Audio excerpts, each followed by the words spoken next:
All right, and we're live, and welcome to the Ian Eats Chicken Soup channel, which I know everybody has been waiting to watch me eat chicken soup all week.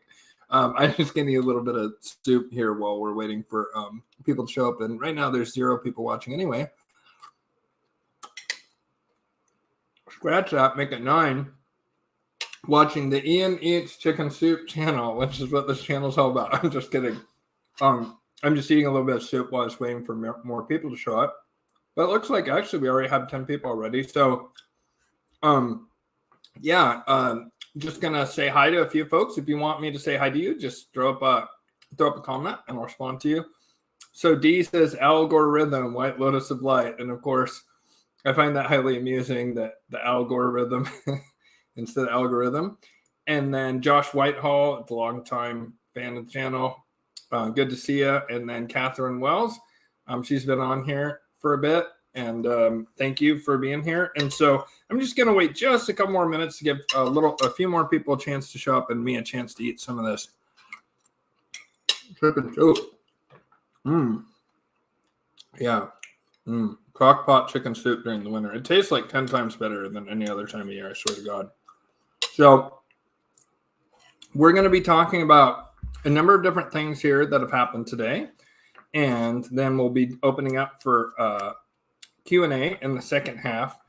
And there was a subject so hot that I can't even I have to be careful how I say it, because it's something that in the past will definitely get you banned. And it's very interesting because it was something that I knew intuitively at the time was correct, even though there was aspects of it that were clearly fake. And it's appropriate that I'm eating food because the word attached to this conspiracy theory, which has been dead or dormant for 6 or 7 years, is food. And it has to do with a kind of flat Italian pie that you can eat and at a pizzeria. And it had been dead. This gateway of dark information. It had been dead for several years, and all of a sudden, right as we're getting ready to go into 2024, when big things will occur, mega things will occur, as this extreme shadow war, which has been heating up in intensity behind the scenes, is going to break out into the public. It's going to definitely break out next year, and you'll see it continue into 2028, but 2024 will really be the year where things get really hot. And there's some very, very interesting things happening. And one of them is the resurgence of this particular conspiracy theory. And one of the main reasons it's resurging is because our buddy, the Luciferian Elon Musk, recently tweeted about this pizzeria and this gate of knowledge. And the tweet that he said said something effective. Why is it that, that's a false conspiracy theory? Well, if it's a false conspiracy theory, why are journalists who debunked it keep getting arrested with underage pornography? Very interesting question. And it's happened quite a number of times now. It's happened at least 3 times, and I'm just going to name 2 of them.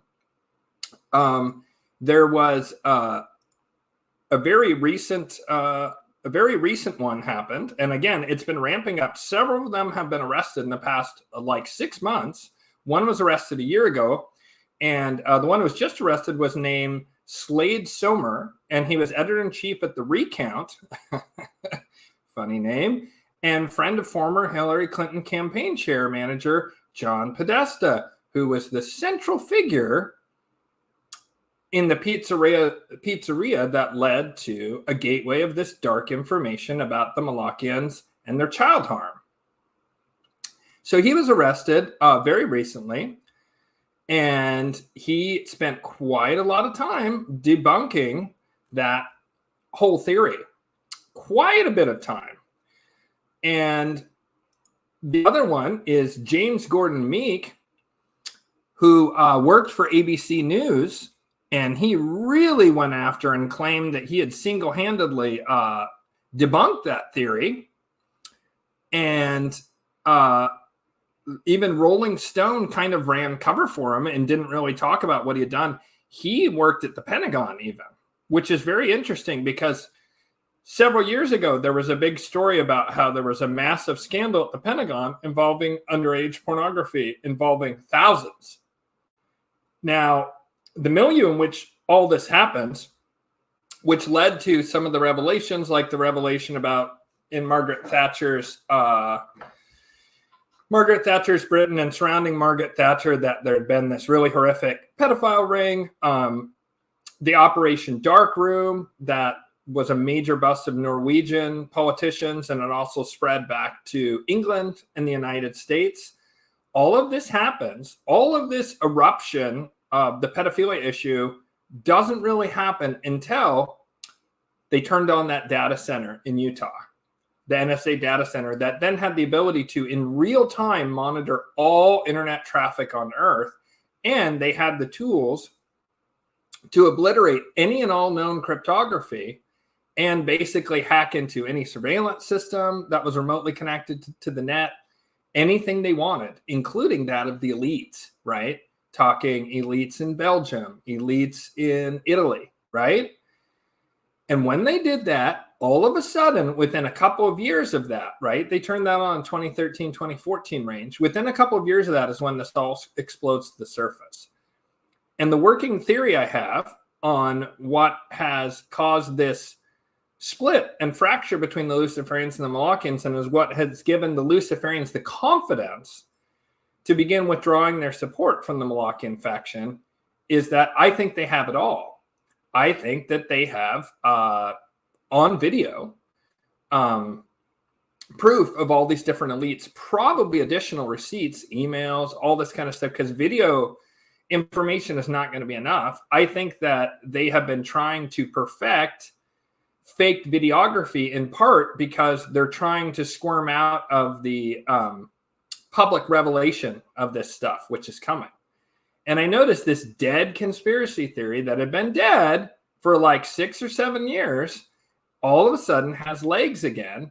And who breathed life back into it? Musk. Yeah, there's other people off in the periphery who've been talking about this nonstop. Of course, Pedogate is a general overarching thing, has been out there quite a bit. But this specific conspiracy theory, which connects directly to the Clintons and actually, almost more importantly, to Obama himself, the infamous $65,000 for pizza and hot dogs to go to the White House email, right? All of that's come out. So, okay, well, it's coming back around again. Maybe Musk just, despite the fact that he deleted that tweet, maybe he's not really going after that. Well, Musk very famously in the past week said, go fuck yourselves to the advertisers who left, because Media Matters put out this hit piece where what they did was they created fresh accounts on Twitter, X, and they found like the most egregious hardcore Nazi weirdos in the nether regions of Twitter. And then they would follow them with that account. And then they would follow like IBM and Apple and Disney and all these corporations. And then they were able to falsely create this feed that looked like you would routinely and very often on Twitter get Nazi material right next to your corporate brand. And all these advertisers left, ding, supposedly because of that. And Elon Musk said, yeah, fuck you guys.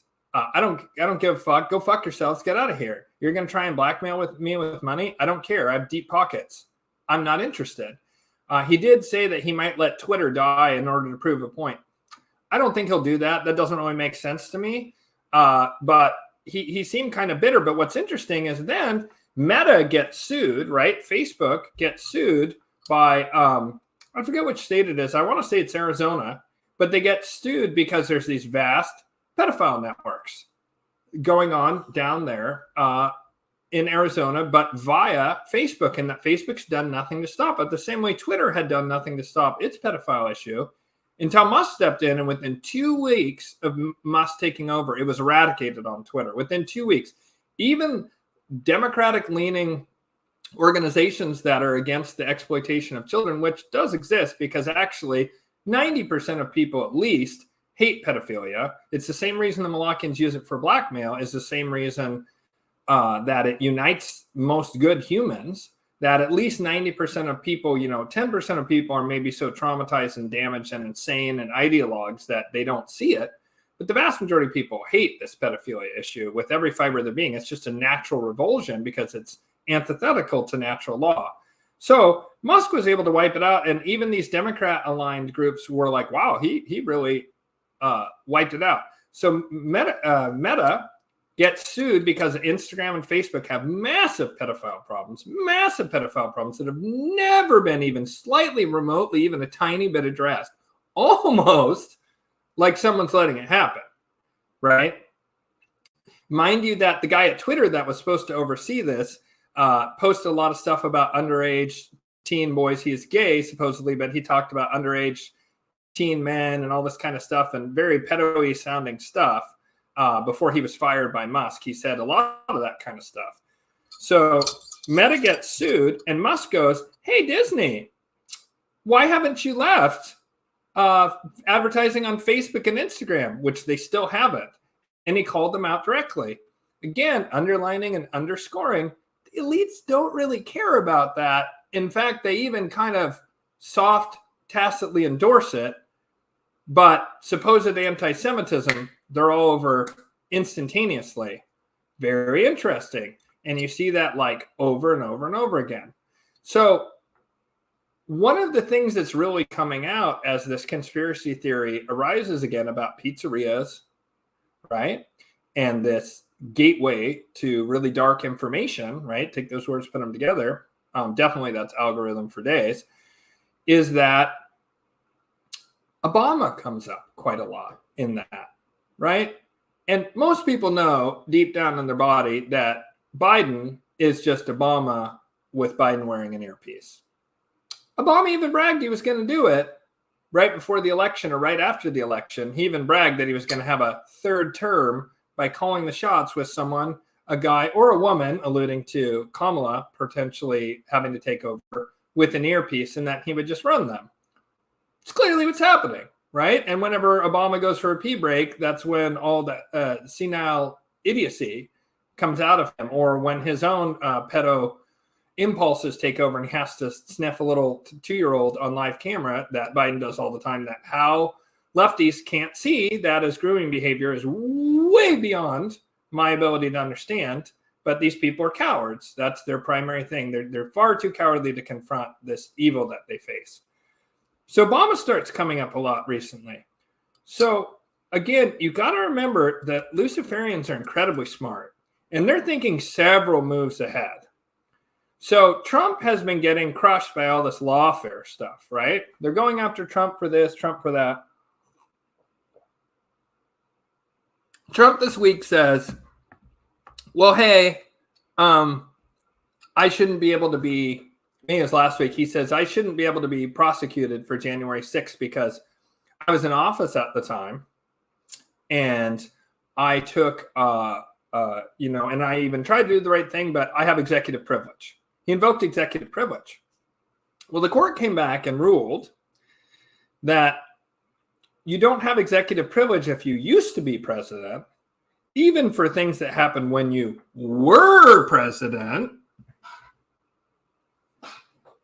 You only have it while you're acting president. That means Obama can be prosecuted for crimes he committed while he was president. Say, for example, that the use of pizza and dogs at a rate of $65,000, which I would imagine would be tanker, Nexon tanker ship full. Right? $65,000 worth of hot dogs? Like, what? Like, hot dogs are literally the cheapest thing that you can buy, just about. Maybe Spam, I guess, is cheaper. But as far as meat goes, there's nothing cheaper. And so something was going on there. Also, recently, and this had never come out before, Taibbi and Schellenberger were testifying to Congress. And recently, Michael Schellenberger released, I forget what it's called, but this leak about an organization within the Obama administration that wanted to, way back in 2015, 2016, put out really hardcore censorship and outlined a plan to do that. And that has come forward. And that censorship plan was pretty clearly unconstitutional. Now, I'm aware that they do unconstitutional stuff all the time, obviously. I just find the timing of all these revelations very interesting. Another very odd timing thing is they're getting ready to have Hunter Biden have to testify, and they're also trying to roll out an impeachment for Biden. So just as this happens, all of a sudden, California grand jury returns something like a 9-count indictment against Hunter Biden. Now, on the surface, that looks like, oh, well, that will allow them to say, I'm going to avoid all those questions because there's an ongoing investigation. And yes, that will happen, but there's subpoena power and there's discovery that's going to happen in the meantime. And it lets these people think that they're safe and free as they, do all these different machinations to try to avoid getting in trouble, right? Like they're just going to say, well, I can't comment on that because that's an ongoing investigation. What's also going to happen is that there'll be additional discovery and there'll be witnesses and there'll be things that they don't expect. Again, they are allowed to think they're safe while actually what they're doing is going to down the road, and the not too distant road is going to open them up to getting nailed absolutely to the wall. So you see how this issue just keeps coming up again and again and again, and it won't go away. And then Dick Durbin tried to claim that he didn't know that he had squashed Senator Marsha Blackburn's subpoena for the Epstein client list.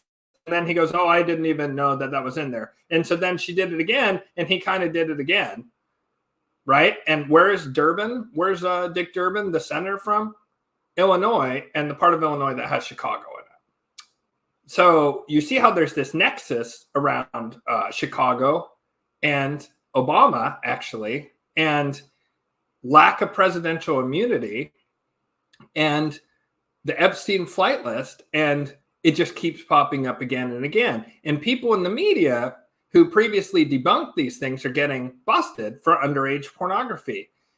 If you take a step back and you look at all these things that are happening, you can see that a group is starting to squeeze another group around an issue that they can't escape from, that there's no spin once you're caught with that. Once you're caught with it, right? Like that Meeks guy and the other guy, and there's 3 or 4 different journalists who were major debunkers of the pizzeria that led to a gateway of information that was very dark in nature, that are now have been arrested. It's happened at least 3 times, and it could be as many as 4 or 5. Like if you look it up, it's happened. There's like been about 4, I think 3 or 4, and there could even be as many as 5 that have been arrested since 2021, all since supposedly Biden took office and everything's done.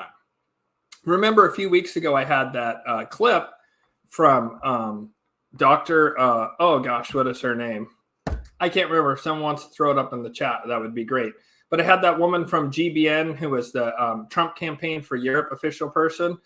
And she said, they have all the receipts and they made a decision that they couldn't bring it forward at that time or it would lead directly to a civil war.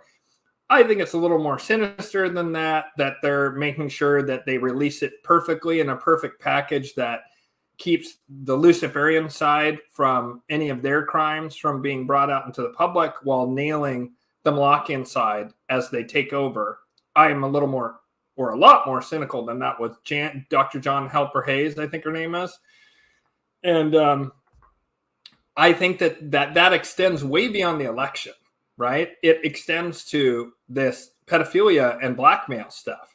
They already know who is involved. What they're trying to do is they're trying to get people who have done a very good job of protecting themselves and hiding themselves and not having much or any damning information on them. And it's probably not even Obama, although Obama is very protected.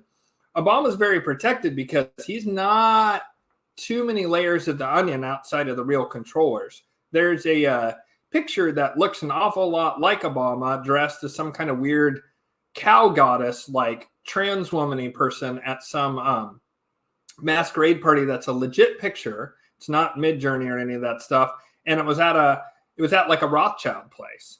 And, you know, of course, in those Hillary emails, you see that she says, I need to beg forgiveness of the Rothschilds because I made some kind of mistake. This was before she, you know, lost the election.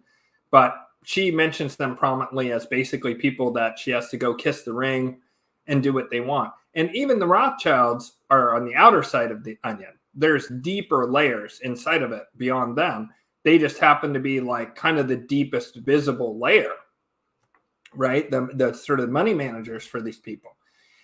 And so if you're trying to get those people who are much, much deeper, what you have to do is squeeze the lower level people, get them to flip.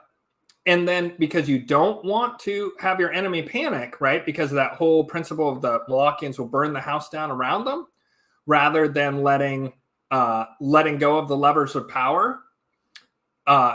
You have to make those people behave as though the Malachians are winning. And that's one of the things that's confusing people, and I understand it. And it's something to where I heard the 17th letter of the alphabet people were saying, oh, it's just a movie and da, da, da, da. And the reason I could never buy that was because they were letting so many people get harmed, right? So I could never imagine that a true white hats would be doing that. But people who are Luciferian rather than Malachian, would they break a few eggs to make an omelet? Oh, you betcha.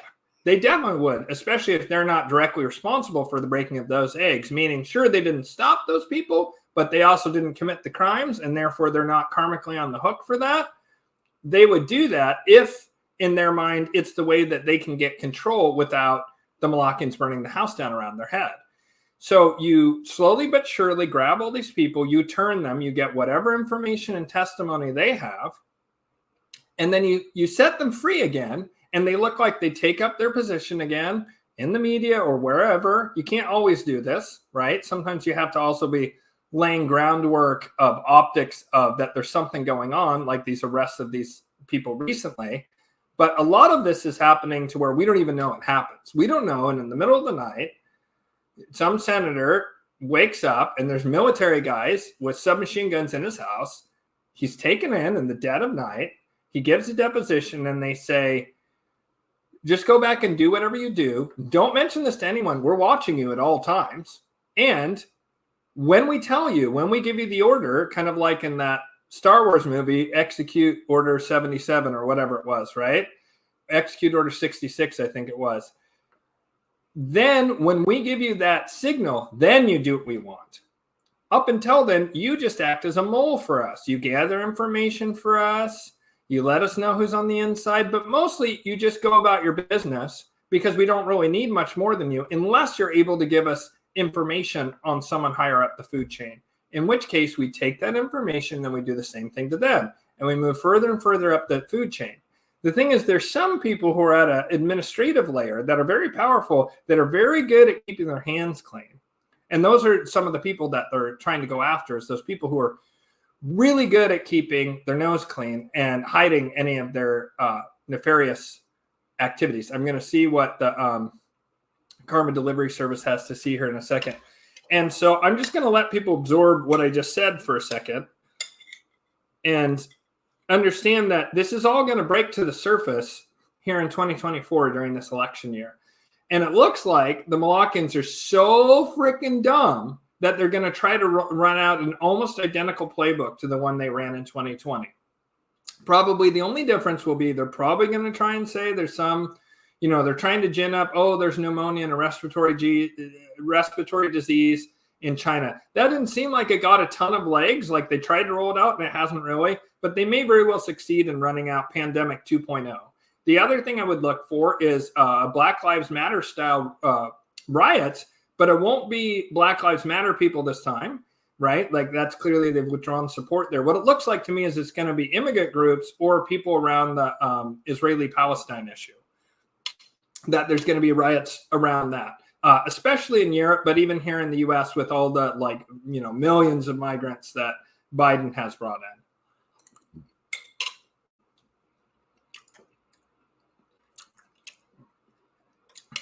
Yeah, I mean, that's essentially right. I mean, my thought on it is that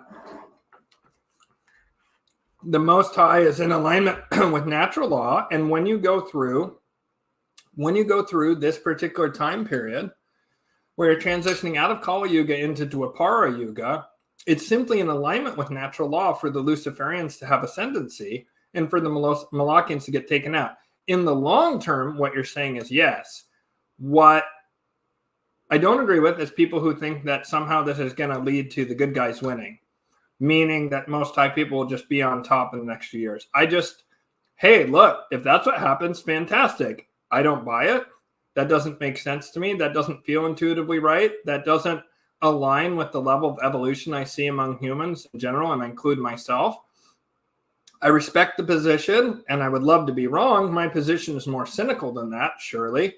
But I also think that that's part of what makes this information the angels have given to me like a lot more interesting and plausible, is that it kind of fits with known facts, right? Like we can see these machinations occurring. And if you look at everything, and everyone who is slightly naughty is pitch black, right? And that then it looks like the elites are this monolithic elite of evil, which is very disheartening and depressing. And there is no way to defeat that other than you need a deus ex machina. You need an avatar coming down, Krishna's Kalki flying down and chopping up everyone's head. The second coming of Jesus, right? You need aliens coming in to intervene, right? Or maybe a micronova from the sun. You need some kind of major external thing to occur in order to save us. And all of those are quite paralyzing to me and therefore not very helpful. Whereas if you have the idea of that there's two rather nasty groups having a titanic struggle for power, but in the time period to come, and therefore build towards it now, there will be room for those of us who are most high aligned to be able to stretch our legs and make golden age enclaves and be more or less left alone, which has not been the case for 6,000 years, then that to me is a hopeful message that's realistic, that also like spurs people to action now. And I feel like one of the many mind control elements that is in the Abrahamic faiths, and in this case, the Bible, is this idea of, well, if I just love Jesus, then I don't really need to do anything. And it's really up to everyone else to take care of themselves. And I'll just love Jesus, and then he'll come back and he'll get the bad guys. Daddy will come home from work and he'll spank the bad guys, and then I'll be fine. And all I had to do is take care of myself. And I don't even need to super take care of myself or make any preparations. I just need to surrender to Jesus. Now, on a spiritual level, surrendering to Jesus is fine. And that is a true way back to high level consciousness. And that's definitely works. And that definitely is a road to salvation. Where I part ways with Christians, despite that I love the teachings of Jesus Yeshua, is I do not believe that that is the only way. And if you do believe that, then that means, and you're a young earth person and you think the earth is only 6,000 years old, you believe that for 2/3 of human history, everybody burned in hell. And that for 2/3 of the population since the birth of Jesus, who were not Christian, everybody burns in hell. That's pretty negative, right? That's a pretty dark outlook. That's pretty grim and doesn't really sound like a super forgiving, nice God that Jesus talks about. That sounds a lot more like the Old Testament God that Jesus was moving away from. So I've never liked that. It doesn't make sense to me. I do think that Jesus has the avatar of Jesus, the super human that has turned godly over time because of all the worship, right? It's funny, the Malachians did that as a mind control thing, but it did truly deify in a very real sense the figure of Jesus Yeshua. That being is now incredibly powerful post-incarnation, and it can actually act as a method of salvation and take people back to the energies that he described. What I believe he wanted us to do was to behave like him, not walking on water and that kind of stuff, but being nice to everyone, right? Like feeding the hungry, clothing the homeless, right? Like teaching people how to fish and doing good things to like improve society. And then people turned it into, oh, if you just sign here and say you're Team Jesus and get Jesus swag and then put 10% on the plate, you're good to go and fuck everyone else. That's up for them to figure out. Maybe go belittle your neighbor who isn't a Christian and try and browbeat them in and make them fearful to join our group. I mean, that just that seems to me lazy, right? You don't have to really do any work. You don't actually have to emulate the very high level of behavior that Jesus Yeshua showed us. You have to merely say, hey, I bought the Jesus swag at the Jesus gear shop, and I put 10% in the plate, and that's it. That's all I had to do. I don't have to do any good works. I don't have to work on myself or treat other people better. After I'm a ruthless businessman all week and treat people like trash and beat them with that economic cudgel and mock the homeless people, I can go to bed and sleep easy because I'm on Team Jesus. Well, but your behavior is hellish. Your behavior is satanic. Just because you put 10% on the plate, got the Jesus swag, and say you're on his team, shouldn't you do anything with your life positive? No. See, that's the mind control program. That's how people get programmed, to where they're stuck in that Malachian consciousness rather than ascending and behaving like Jesus Yeshua. And so I don't buy this idea that Jesus will just come back and fix everything, and then we don't have to do anything because we'll get saved. It's the same reason I didn't like the 17th letter of the alphabet stuff. It sounded a bit too passive, like just wait and the white knight will ride from off screen and save us. You don't need to get your own house, your internal house in order, or your actual house in order, and get food and water and make sure you're ready for any kind of disaster, right? You just need to, the 17th letter of the alphabet crew will come save us. And I think any of those kind of things are just very limiting beliefs, actually, that don't help advance us. So Ivan Soltero said popcorn. And then please, if anyone's got any questions, throw them in there. Yeah, I think so, actually, on some levels. I think Revelations is a very curious mix of Most High related accurate prophecy and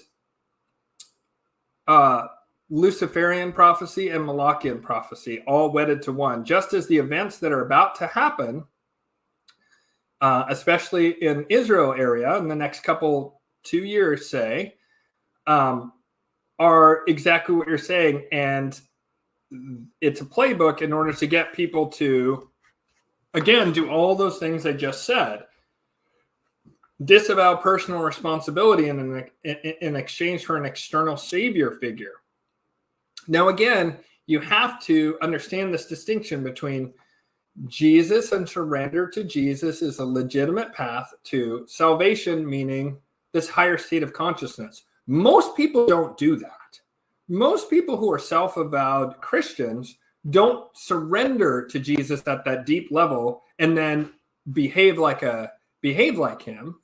They instead go one time to some mega church and there's all sorts of lights moving around and people are running up and twitching and maybe speaking in tongues and whatever. And they have this peak emotional experience and they get to be the star as everyone looks at them when they go to the front to get saved.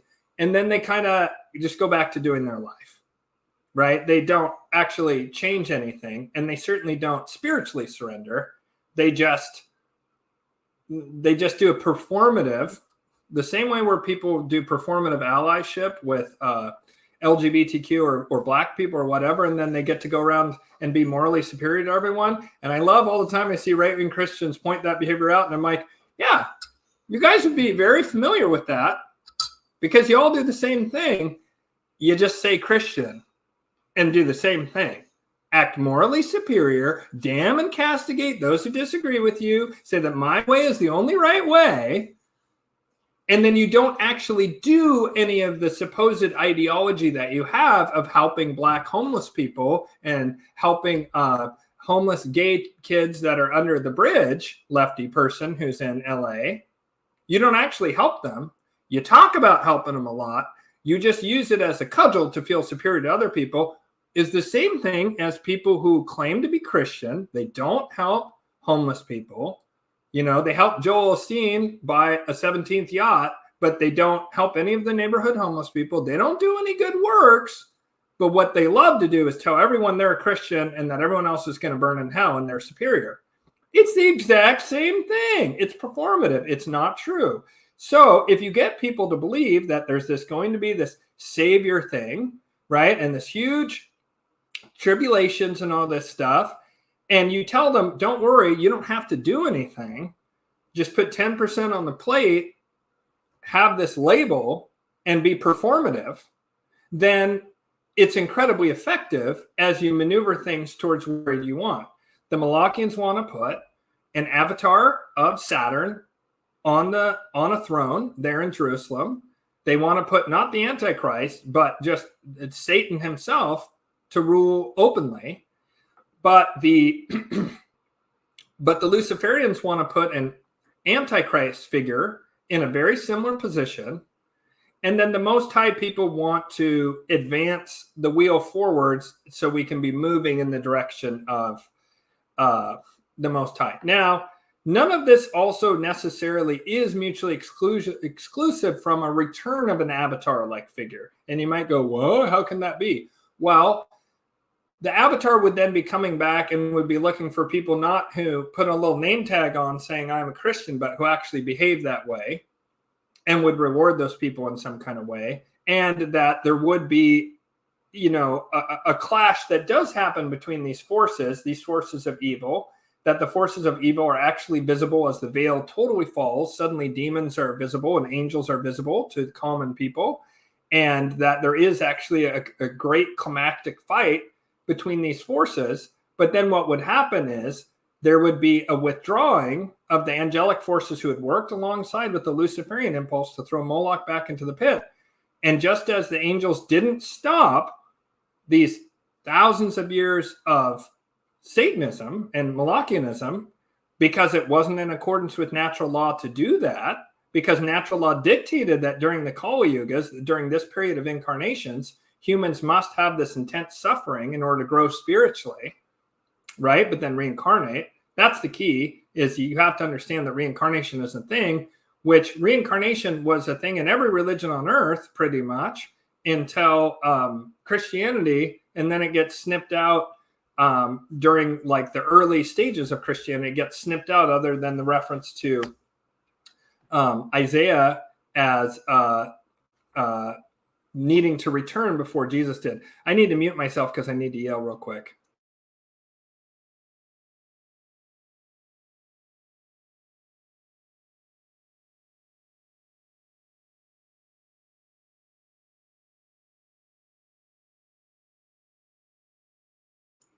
Sorry about that. I was just calling out for a drink because I only have the coffee left. So I kind of lost my place here. So I was saying there can be a titanic spiritual class, although most of that's probably going to happen in the astral realm, and most of it probably won't be visible to the average person. It could be that it is. It could be that it's something. Thank you. It could be that it's something that is visible to the average person. I'm not sure how that's going to play out. I do actually think that there is a principle of an avatar of Krishna as Kalki, or Jesus returns in some kind of significant way, and that is a big part of what breaks the back of the Malachians. What doesn't feel true to me is that we're then going into a golden age. That just doesn't fit, because it doesn't seem to me that the general population is at that level. I wouldn't even say I'm at that level. I'm aspirationally in alignment with that higher end, of the Most High. And I'll just real quick show that for people who aren't that, who maybe aren't regulars on the channel, just so they understand what we're talking about with this Malachian, Luciferian, Most High thing. And just a second, this always is so frustratingly lengthy to do this. Okay, so share screen, and then pick a screen, and then that, and then allow. So if you look at this as opposed to deity worship for the moment, right? But you look at instead of stages of consciousness, and that humanity is attempting to spiral up from these very low stages of consciousness. And if you think about what we know about ancient history, say 1000 BC and before, it was very much in this lower ebb, and was lucky if it ever got to the higher end, and basically almost never hit this middle tier of Luciferianism. This middle tier of Luciferianism is actually quite a new thing. And really, it doesn't really start to come in very much until the translation of the Hermetica with Cosimo Medici. Prior to that, almost everything stuck down in this very low ebb. Now, how many people do you know that are in this top sphere? Innocence is protected. And forget the telepathy for now. That's a function of something that'll happen like as the collective unconscious like acknowledges that we have these psychic abilities. So forget that particular one, but innocence is protected, really embodying divine masculine men really embodying divine masculine, women who really embody divine feminine. They're very symbiotic with others. They have perfect trust. They believe in non-hierarchical union, meaning that they're working together. And even if they have a very different role, one person's a scientist, the other person's digging a ditch, they see no difference. They recognize that all is one, all is God, and that they just are up here all the time. I don't know anyone like that. I've met some people who are enlightened who seem to be primarily up in this level, but even they seem to at least be down here sometimes and maybe even go down to here and there, especially around money matters. I've seen some enlightened people have all of a sudden, when it came to like they needed to have their property rights, their consciousness kind of dipped down here. And then, you know, even people who are very advanced are, if they're lucky, are up here in this higher ebb of Luciferianism and, you know, lower end of Most High. And sure, they spike up there. And this is where I tend to be after a tremendous amount of work, is here in this higher octave of Luciferianism, sometimes down here. And if I get really upset, I can drop down here, right? If I really miss the mark, I can drop down here. And so I just don't see humanity, by and large, the bulk of humanity being up here. I do see humanity having progressively moved from this utterly awful slavery, you know, like everyone was doing slavery in ancient times.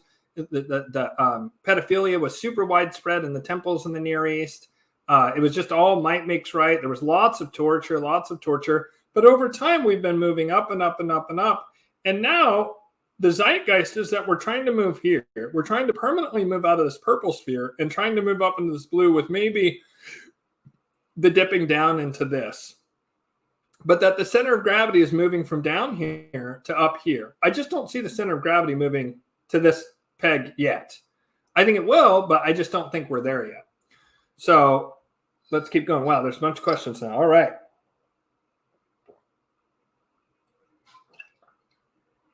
I'm going to try and be done in about 45 minutes, just FYI. Okay. So that's my thoughts on that, is that, yes, it's a very complicated thing because there's layers of truth from all three levels of consciousness that have come through in the book of Revelations. It's heavily encoded. There's also the book of, is it the book of Isaiah? I think it is the book of Isaiah. That's very curious, that talks about men dying of a broken heart and there being something like 7 women for every man, something like that. That's very interesting, in that there's sort of like apocalyptic happenings happen in the right before that particular thing about all the men dying of a weak heart, not a broken heart. Yeah. All right. Peace, Scott. Hello, Ian from Ireland, or as I like to call it these days, Shutter Island. Is that because everyone's delusional, like in that movie? Actually, I don't want to spoil that. It's actually a really interesting movie.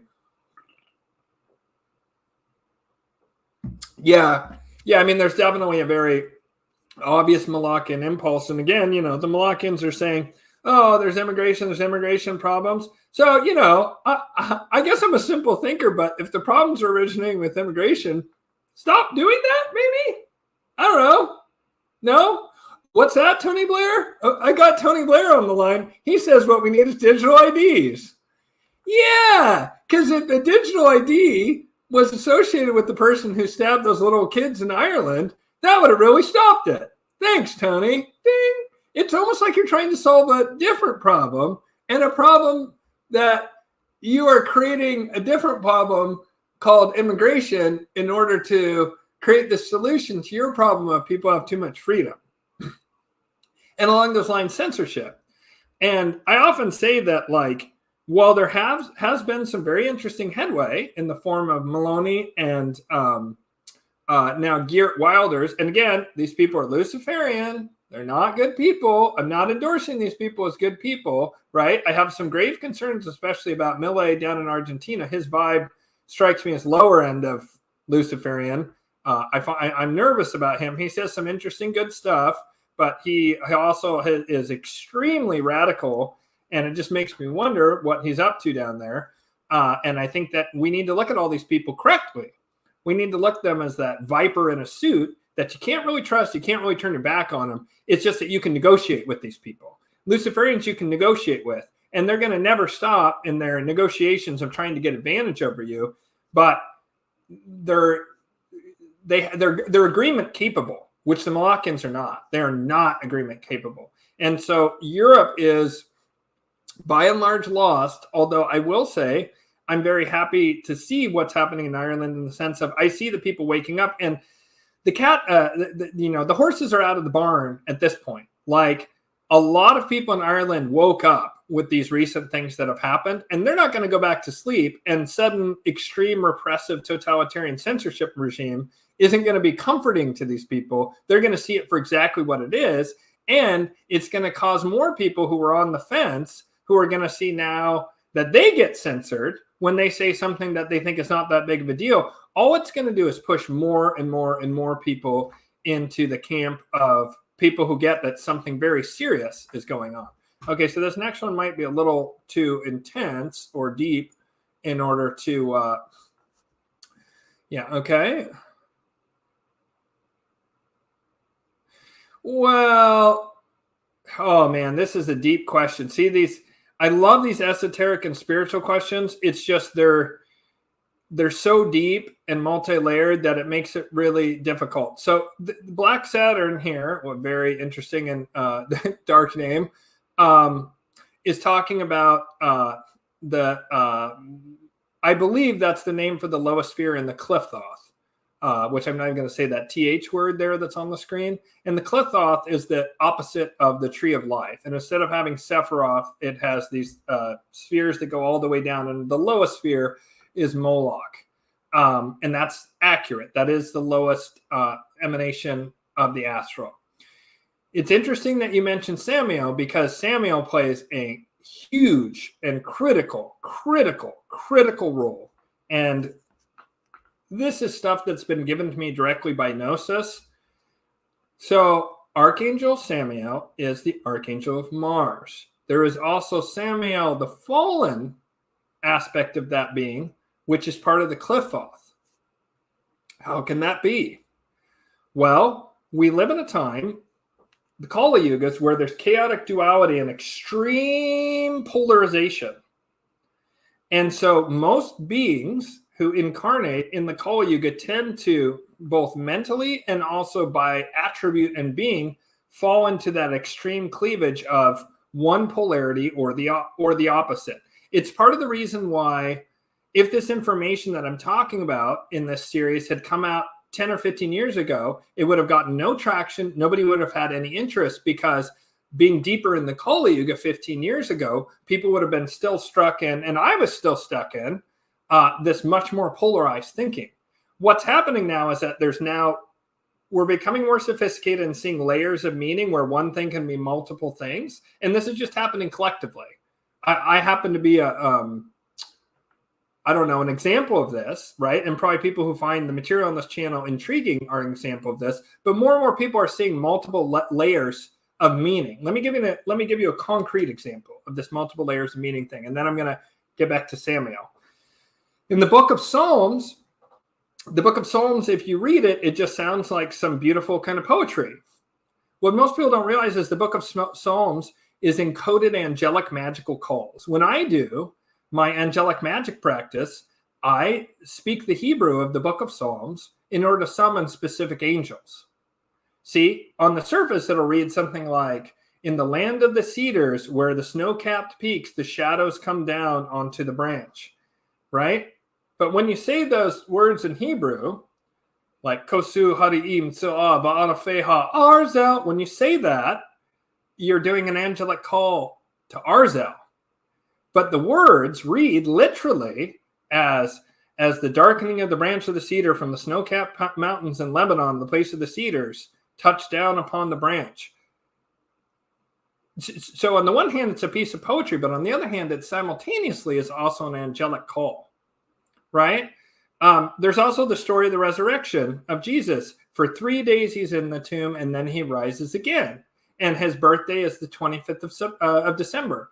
On the 21st of December, the sun doesn't, for 3 days afterwards, the sun hangs motionless in the sky. Not that it just sits there in the sky, it rises and sets, but it doesn't move along the ecliptic. For 3 days, it hangs there crucified, unmoving, and then on the 25th, it starts doing forward motion again. So, okay, was Jesus born? Was there, was Jesus killed? All this kind of stuff. It can be multiple things. It can be that, yes, he was killed. Yes, he resurrected, all this stuff. Maybe the dates have been fudged with, almost certainly. But it's simultaneously an astrotheological statement about the sun, and Jesus is the solar avatar. And it's also a recounting of what happened to Yeshua, the great teacher who arose in Judaism, and he went and he learned from the Essenes, and he maybe went to the Egyptian mystery schools, and he went east and studied with yogis in Pakistan and all that kind of stuff, right? The additional esoteric journeys of Jesus, which most Christians aren't aware of. All of that stuff is simultaneously true, because in higher levels of consciousness, humanity can comprehend this multifaceted nature. I wish I had a polyhedral dice, like Dungeons and Dragons dice in front of me, because I could show this concept how it's a single dice that shows a 20-sided dice has 20 different faces, but they're all one. That same dice that gives you a critical fumble, to use D&D terms, you roll a 1 on a dice during an attack roll, can also give you a critical hit, a 20, or it can have a hit or a miss or anything in between. But it's all that same dice. So likewise, there's layers of meaning, and things can be multiple things at once. Well, Archangel Samuel, is such a powerful being that he was able to simultaneously hold both of those aspects. Samuel, this fallen angel aspect, which is mentioned in the Cliffthoth, and also Archangel Samuel, the Archangel of Mars. But here's the thing. The archangelic aspect of Samuel, this has been revealed to me, and I've been allowed to reveal this publicly. The first thing Moloch does when he arises to power at the beginning of Kali Yuga is he chains Archangel Samuel, the archangelic aspect. So it's very, very weak and very, very faint. It still exists, but it's very subdued. At the end of Kali Yuga, Archangel Samuel's archangelic aspect is freed from that prison. I can't go into any more detail on that. And when that happens, Moloch then knows, oh shit, I'm on the clock. Because Archangel Samuel leads the charge that happens in the astral realm. And then, of course, as above, so below, the charge that will happen here in the physical realm. It's Archangel Samuel's at the front of the host of angels, and not just the angels, but all the other earthbound deities who don't want Moloch to wipe out their worshipers. All the other beings that don't want to see life snuffed out in the earth, the Fae, the elementals, right? All these different energetic beings and deities here on earth who don't want to see their existence destroyed by this, you're either with me or I give you total annihilation force of Moloch. And when Moloch realizes he's not having the total submission, he tries to go to total annihilation. So all spiritual beings on earth, other than the lieutenants of Moloch, a very small sliver of the lower ebb of the astral plane, most even qliphothic spirits like Asmodeus, to give an example, turn and join Lucifer in his overthrow of Moloch.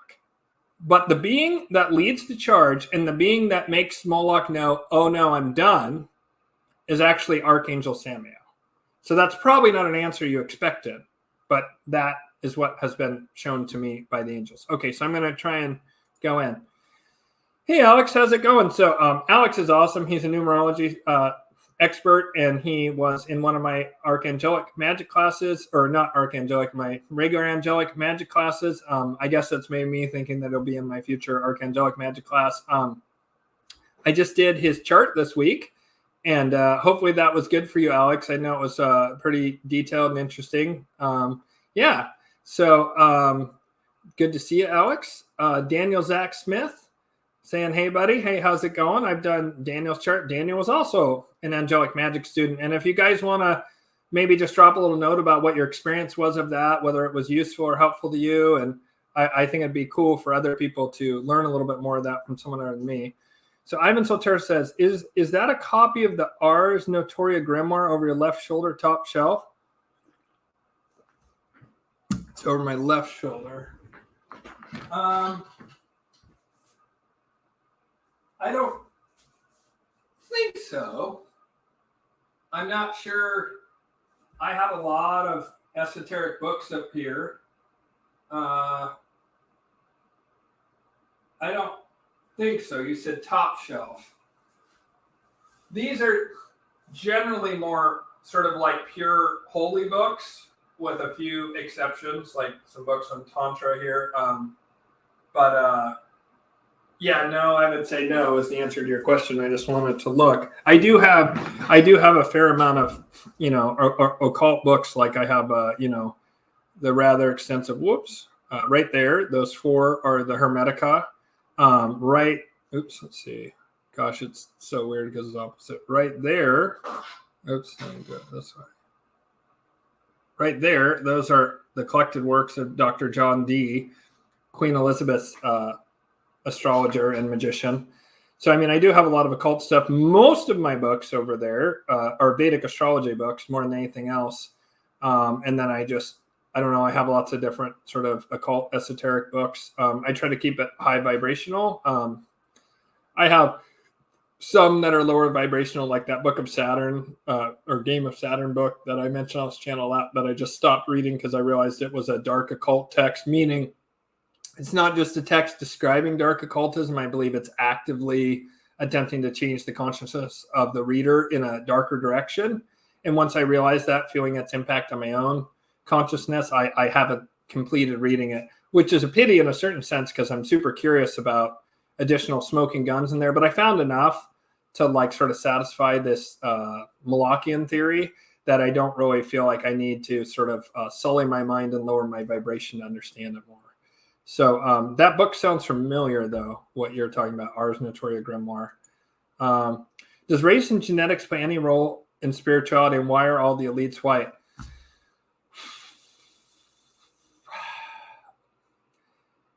Genetics, I think, yes.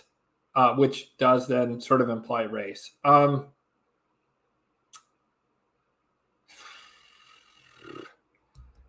Gosh, this is such a can of worms, and it's so easy for this to just go in a very fucked up direction and seemingly endorse things I don't agree with at all.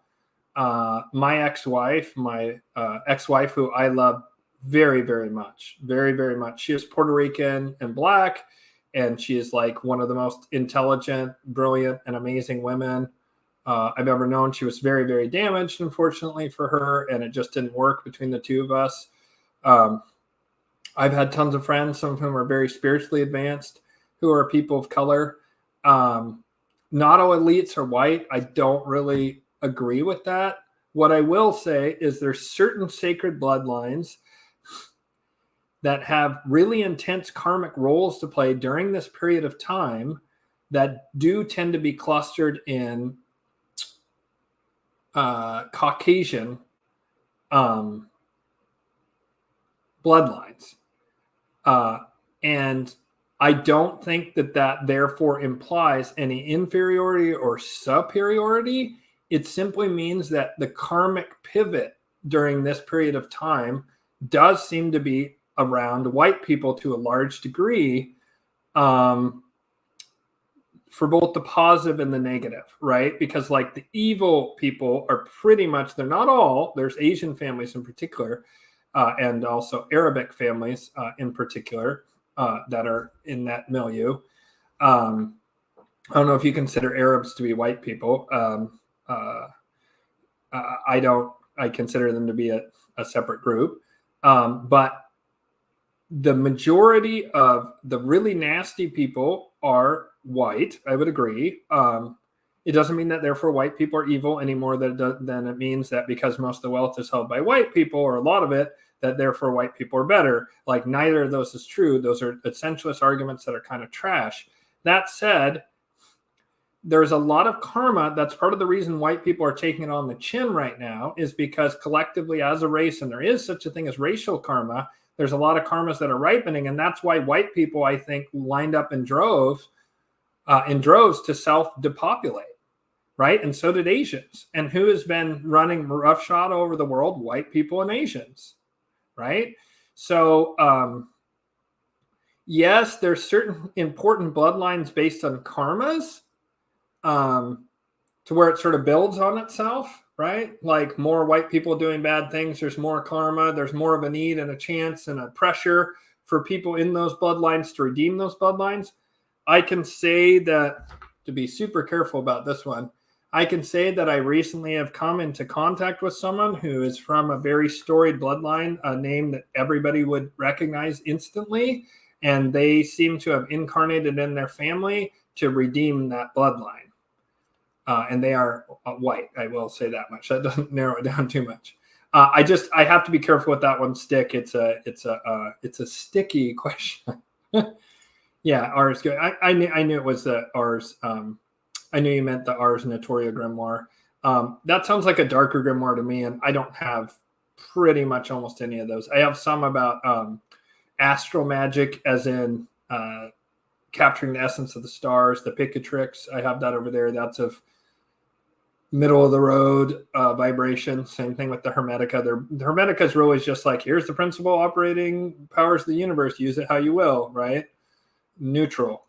Okay, Rocket36 says, I always knew deep down that the Satanists were old guys in suits like Jacob Rockefeller and not in black capes like Anton LaVey. Well, the thing is when they're off duty from being in front of the cameras, they take the suits off and they do wear those robes. So it's actually both. I had an interview with someone on this channel which left me quite disturbed. It's worth reviewing because it's really interesting. And I'm not going to besmirch this person's character. It just struck me as odd. And I look out for these things. You know, I move in some, I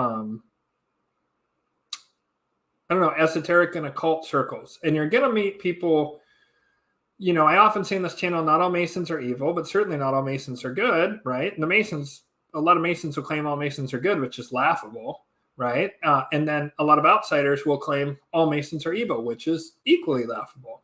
What's actually true is whenever you move into esoteric and occult circles, right? Not so much like New Age movement, although people get plucked out of that too. You're now in a milieu like the Masons to where more powerful secret societies and mystery schools pluck from that. Luciferian, Malachian, and Most High, and even much more rarely, the non-dual group. And there's someone who is a new member of the channel who keeps kind of saying, hey, Ian, do the non-dual thing. So I am going to release, I haven't done anything for my members only in a long, long time because I've just been too busy, but I will do at least a brief like week or two members only non-dual video. When I do that, I just need to do some more research and gather more material. And since they're the most hidden group, it's hard to do that. Like, my best thread to pull is Gerda Jeef and the Sarmung Brotherhood.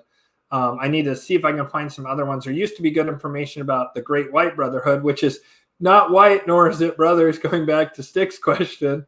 There's a lot of women in it, and it's also mostly Asian people, actually. People in the Tibetan Plateau are the center of it. People in Central Asia and the Tibetan Plateau, so they're Asian or like white Asian mixed, you know, Azerbaijan kind of people. That one's more difficult to find. But so I had this interview with, oh gosh, what's his name? Mark Stavish about egregores. And in it, he made the most wild and insane claim I've ever heard, where he's got to know better. So then I got to ask, why did he lie? And he said, oh, all the dark wizards are on Madison Avenue. None of them are wearing dark robes, and they're certainly not sacrificing children. Lies, like, not true. I even, like, in the video, I didn't interrupt him out of respect for him. I didn't want to interrupt him and call him out right in the spot, because I don't try and have controversial conversations with people. What I mean is confrontational, rather. I try and just let people talk. And then I either edit the video afterwards. If they say something I super disagree with, I'll delete it out of there if it's egregious enough. Or I try and make a little commentary below. But he actually said almost verbatim what you say here, that it's just people in suits that are doing it all, and there's no such thing as people in black capes and black robes. It's just not true. There's absolutely both. When they're operating in the public, they do it in a suit. When they're operating in private, they do it in a robe. When they're doing magic, they do 90% of their magic in robes and 10% anchoring that magic that they did for the astral realm into the material realm by taking actions while they wear a suit. Or maybe it's 50-50. It doesn't really matter. The point is that when they're doing magic, they're definitely wearing robes and weird getups, 100%. And there's pictures of it to prove it. So, I mean, you just have to look. Can a person work with Satan and Moloch hardcore without harming people, just like invocations and evocations and stuff like the internet occultists?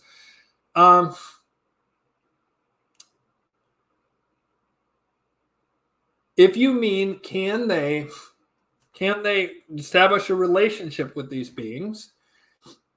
Yes. Can they channel these beings and not be harmed? Perhaps. I'll just say someone very, very, very, very close to me was able to successfully channel and not get harmed by it. But they were protected by the angels, and it would be really foolish to channel those beings. Doing that, whenever you do an evocation, real quick for people who don't know the difference between invocation and evocation. An invocation, which is what you do with the angels, right? I'll just take a quick second to sum up black magic versus white magic. The black magician looks at the vibration of natural law, of reality as it's occurring, right? And imagine it as like kind of a bent spring. And they grab that bent spring and they pull it down and they bend it to their will. But eventually, because it's against what's meant to be happening, it snaps back into its vibration that it was in, and it kind of slaps across the face of the person and usually harms them. What they're doing is they're evoking outer change usually with the help of a demon. Sometimes people can evoke outer change without the intermediary of a demon, and they can do it themselves through other means, right? Sigil magic and other things. That's why you have to be careful with sigil magic, because it is kind of gray magic. I did dabble in that with a little bit, and then it worked, and I was like, oh shit, I need to stop doing this. It's dangerous. What a white magician does, by contrast to that, is they see that vibration of the thing they want, and you often see kind of cliche new age stuff of if you change your vibration to be like the thing you want, then you'll get it. It's actually true. It's much trickier generally than those little, inspirational memes make it sound. But it is true. The white magician, instead of trying to change that vibration, they get their surfboard and they ride the wave of reality. They get into a flow state to where they're flowing in accordance with that reality, and then that reality happens. How do you do that? When you summon demons, you're doing evocations. You're trying to affect outer change, and it rots your soul, right? You might get what you want, but it rots your soul by doing that, and it accumulates tremendous amounts of negative karma, ensuring you'll reincarnate in worse circumstances, unless you do the kind of hacks the ultra elites do to keep reincarnating in the same bloodline. But then they're trapped in the Kali Yugas and can't escape it because they can't reincarnate outside the Kali Yuga, even though they figured out this hack to stave off having to deal with their karmas. It's accumulating. It's like they've run up and they've maxed out a credit card 50 grand and they just get another one, but they have like a stack of credit cards behind them to the ceiling. And eventually the piper is going to come due, and a lot of these people will end up devolving from being a human, and they'll end up probably becoming a lower astral demon or something like that for God only knows how long, hundreds of thousands of years of experience in that. It's very difficult to evolve out of that once you go down to that level. So whenever you do magic of any kind, you're putting yourself and you're saying, I'm going to co-create. And this includes white magic like I do to help others, right? You're saying, I want to co-create with the creator, which you can do, and we all have this ability, but you take on tremendous karma then. Because if you were to kill someone with a gun, that would be very negative karma. If you were to kill someone with black magic, very, very, very, very difficult to do, actually, to do it with magic, not like in the midst of a black magic ritual, but actually with a magical spell. It's almost impossible unless they've killed you in a previous life, or they killed like a lover or a child, something like that, like the movie Pumpkinhead, some kind of revenge scenario, right? No hook, no coat. If you don't have a karmic hook, you can't put that evil curse coat to sit on the hook. It can't stick to the other person if you don't have a karmic right. Then you have to trick them into consenting, right? And most people will have natural defenses that will prevent them from agreeing to consenting to a black magic that will kill them, right? So this is like talking about a lot of stuff. It's again, when people ask me these occult esoteric questions, they're really deep. So a white magician will, instead of evoking with the demon and creating outer change and rotting their soul and accumulating all that negative karma, they do accumulate good karma, which means they're going to reincarnate here on earth, but they're not escaping the wheel of samsara anytime soon. Makes it harder to do the non-dual transcending of this reality. It's much harder if you start doing magic. That's why the Buddha eventually, like when he was pinned down about magic and miracles, and he didn't deny they existed, he said it's the poison arrow, and he got angry with his students because he said something that implied that the world's a dream and that you can manipulate, and essentially magic and miracles were real. And his students said, "Oh my God, magic is real." And they were like, and I can't really blame him, being a practicing magician. And he was silent for a while, and they kept pressing him, and eventually said, that's the poison arrow. Don't go for it, right? So if you're sick of reincarnating here, don't do magic. But if you want to help people here and you're willing to reincarnate, which is a conscious decision I made, then what you do is invocation. What you do is you invite those angelic energies into you. You change and work through your own shadow. You work through your own trauma. You heal that. You take deep responsibility and possibly external responsibility for where you've missed the mark, right? Where you've sinned and you've missed the mark and you've harmed others. And you work to rectify that within yourself and also do good works externally, right? And as you do that, you change and transform. And as you transform inwardly, it's repeated to you outwardly. That's why the black magician is never satisfied, because they never address the inside. They get focused on the outside and trying to change the outside. So, can these people who are doing this stuff get harmed? You can work with those beings without harming those people. And by the way, there's a slight distinction between Satan and Moloch. There are people who worship Kronos, which you can argue is an aspect, the wild god of the hunt, the Celtic god of the hunt. And it's more carnal. And yes, it's red in tooth and claw. But Satan has kind of collapsed. Classically, like in ancient times, Satan meant Moloch. But over the past 1,000 years or so, as they wiped out Celtic pagans, the Celtic god Kronos, the horn god, got collapsed into Satan, and to the point to where it's an aspect of that being. That collapsed being has the lower octave, Moloch, and the higher octave of that being, you could argue, is Kronos, this horn god. So can you interact with that higher one without harming people? Yes, absolutely. But there will reach a point to where, I guess also like sacrificing is going away, even for that pagan Celtic religion, it's moving away. That's gnosis that has come to me. To truly interact with Moloch on a level that is more than surface, yes, you must harm children. Do I think most of these internet occultists are doing that? No, most of them are not. Some of them are, though. I'm not going to name any names. There's some people who are involved in very dark stuff who are well-known internet occultists. And they really, really, really are foolish to interact with these beings because they do drag you down vibrationally. I feel like anyone performing miracles is going to gain a massive following, whether for good or evil, particularly if they're manifesting parts of Revelations. Look for that exact thing to happen in the next probably 5 years-ish, very likely. Both the lower aspect Saturn avatar that perhaps is already incarnated and is probably a young man. He probably incarnated around the turn of the millennia. And he's probably now in his late teens to early 20s, mid-teens perhaps at the youngest. He may not even know that he's the Saturn avatar yet. He'll be able to do exactly that. There's a book called, oh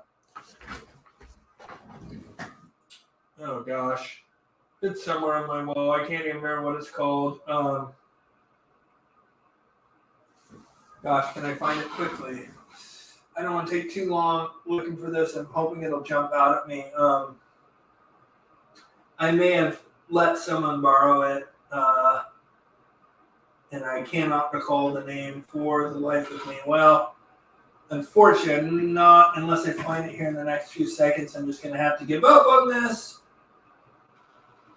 Oh, well. There's a book about it that talks about... that basically talks about this whole Revelations milieu, and they put it in an explanation of incarnations of planetary gods that makes a lot of sense to me, and that clicks and has the ring of truth. And they claim that the Antichrist, or they collapse the Malachian and Luciferian into one, which I don't agree with, of course. I believe there'll be two different ones. There'll be this like either a computer or a human being that has this lower aspect of Saturn. Moloch will incarnate, maybe has incarnated already. This book, which again, I'm blanking on the name, it basically says that this person incarnated in the early 2000s to late 90s, this lower aspect of Saturn. And that would be this person who's able to work miracles, and they would mix science and miracles, and it would be like basically all to draw people into this Revelations milieu. For sure, a lot of the Revelation stuff is going to happen, which is going to bring a lot of emotional intensity and a lot of spiritual catharsis and breakthrough, and also tragedy around it. I mean, it's already happening to some degree. If you look at the current events in the Middle East, which are horrific and tragic, and I wish they would end. Do you still practice Reiki? How does Reiki compare with theurgic magic, which is better for psychic abilities? That's an interesting question. I don't do Reiki very much. People wouldn't, I just wasn't getting paid enough. And it was just, for whatever reason, I was attracting the wrong kind of people to be my students in the last little while that I was doing it. It just wasn't jiving with me anymore. I use it still. I use it on my family. I should use it more on myself. I think it's really beautiful. Theurgic magic, which is better for psychic abilities and stuff. Well, when I do Reiki, my psychic abilities like come online in a major way, and I'm able to see people's karmas and like spirits around them and communicate with their higher selves and stuff like that. So that's really good. But theurgic magic blows it away in terms of like the level of my psychic abilities at this point is way beyond where they were when I was doing Reiki. And the key to that was when I worked my way all the way up through the spheres, the angels. Eventually, the seraphim gave my third eye this golden mark, which actually protects me from very low vibration astral. I can only see just below the middle of the range. So at Lucifer's level is just below the middle of the range. I don't see the darker spirits anymore. I used to when I was a few years ago first starting to do this. I would regularly have interactions with, again, that I did not want, with lower astral beings as well. I could kind of see the full spectrum, but since I got the seraphim mark, it sort of capped it at the lower end to where like that Luciferian energy, which is a bit into the negative of neutral, but is a lot more neutral than most people think. That's kind of where I can see, but it's very fuzzy. But I can't really see the lower astral beings anymore, unless I tune into them, like to get rid of astral parasites on someone. That is one kind of downside, is that I miss astral parasites now. A family member, my son, I guess I can say, my son had one on him on the other day, and I didn't see it for a long time because I just wasn't tuned into it. And interestingly enough, I did Reiki and then I could see it. So yeah, Reiki is really beautiful and powerful, and I think it's really good. So let's see. The students of Steiner say that poisons can damage the soul level. We have a real problem with assisted suicide called MAID, which uses chemicals. I've heard of bad outcomes from this. Thoughts? I just don't. I know Steiner says all that stuff. He talks about the vaccine where people won't be spiritual anymore. I think that there can be a severing or a difficulty that is limited in time scope to where you can be detached from your. So you have your Atman, which can't be touched, can't be touched or assailed. Around that is like kind of sheaths, right? There's kind of like a soul that's universal and growing throughout your incarnations, and then there's one that's more relevant to your current incarnation, right? It does seem that at the level of at your current incarnation, there can be a cleavage at the material level that can happen from some of these practices, some of these whatever, but it's not permanent. What would happen is it would heal over time. That's what I believe. I don't believe in this permanent thing that some of the Steiner stuff says. It's just it doesn't feel true to me, and it feels very fear-based, which doesn't feel true to me. And it's not like I can't see like that there's not really dark stuff. That one just feels like it's rooted in fear, and I guess it could be true. I really hope it's not, but I don't think so. Let me give another analogy of how I would imagine this works based on other things. I think that our spiritual body can heal just like our physical body, which also implies that it can be harmed. There's a level of our spiritual body at the deepest core, the Atman, which can't be harmed. That's our direct connection to God. Right outside the Atman, in a similar level of virtual invulnerability, is this soul that reincarnates, that's learning lesson life after life after life. Then there's a layer outside of that, another layer of the sheath, as the Hindus would say, that is the soul of this incarnation. At that level, and then grosser levels, right, or further out from the core, that's where you can have things like psychic abilities can be dimmed. The pineal gland can be calcified, so you can't see. The connection between mind and body and spirit can be severed in various different ways. One example of this is that Cliff High, who I don't know what to think of that motherfucker. I'll be honest. Like, people want me to have him on my show all the time. He's a genius. He's super crazy smart. The guy's got 170 IQ or whatever it is. And he reveals a lot of good information, but he's very Luciferian consciousness. He's very self-interested, and he's very much a shameless self-promoter, and he's a grifter, right? Like, he knows he's lying sometimes. I'm certain he knows he's lying sometimes. He's too smart to not know he's lying sometimes. He has stopped his research at the Khazarian Mafia in terms of who rules the world in a very cynical way that I think is gross, and I don't like it. I feel similar about Asha Logos, who I used to be a big fan of. Robert Sefer, I'm giving the benefit of the doubt. And those three all kind of like, it's the Jews, right? The reason I'm bringing up Cliff High here, and sorry for that little tangent, but that shit bothers me, because those guys are way too fucking smart. They know what they're doing. They've made a conscious decision based on their own biases or trauma or hurt, or their desire to have it be a little group that can be taken care of easily, and then everything will be fixed. I don't think it's sincerity, except for possibly on the part of Sefer. I don't trust Cliff High at all. I really don't. I've just seen too much stuff where I know he's overtly lying. Asha Logos seems way too intelligent and thoughtful to not realize that he's not going deep enough on his research and just it's the Jews stuff. I just don't like it. I think it's lazy. It could be that they just have been succumbed to the egregore around anti-Jewish versus pro-Jewish, that egregore, that spiritual firewall. It could just be that they're not spiritually developed enough to see beyond that firewall, and that they've succumbed to that occult firewall. So that's kind of like where I'll let them off the hook. So the reason I'm bringing up Cliff High is he has this theory that I agree with. It's one of those nuggets that makes Cliff High worth listening to. You got to go through you got to throw out a lot of trash to get to these jewels that Cliff High has in there. Like, he's much smarter than I am. I mean, all these three guys I just mentioned, Asha Logos, way smarter than me. Cliff High, way smarter than me. Robert Sefer, probably way smarter than me. Certainly like a vastly better researcher than I am. And I have respect for their intellects in all three of these cases. I can't tell if they're like egregiously doing bad stuff and stirring up anti-Semitism, or if maybe they've just been trapped by the egregore. Giving them the benefit of the doubt, they've been trapped by the egregore, and I'll let that rest. So Cliff High says that there's this battle throughout the ages of reincarnating people. He doesn't use the term Malachians and Luciferians, but his model works really well if you look at that and then have some Most High people reincarnating. So there's this concept of the perfecting of the solar body. It's this Western occult practice of where you do all this work, you even get past, I don't agree with, oh gosh, what's homeboy's name? Oh, I really need his name here for this reference.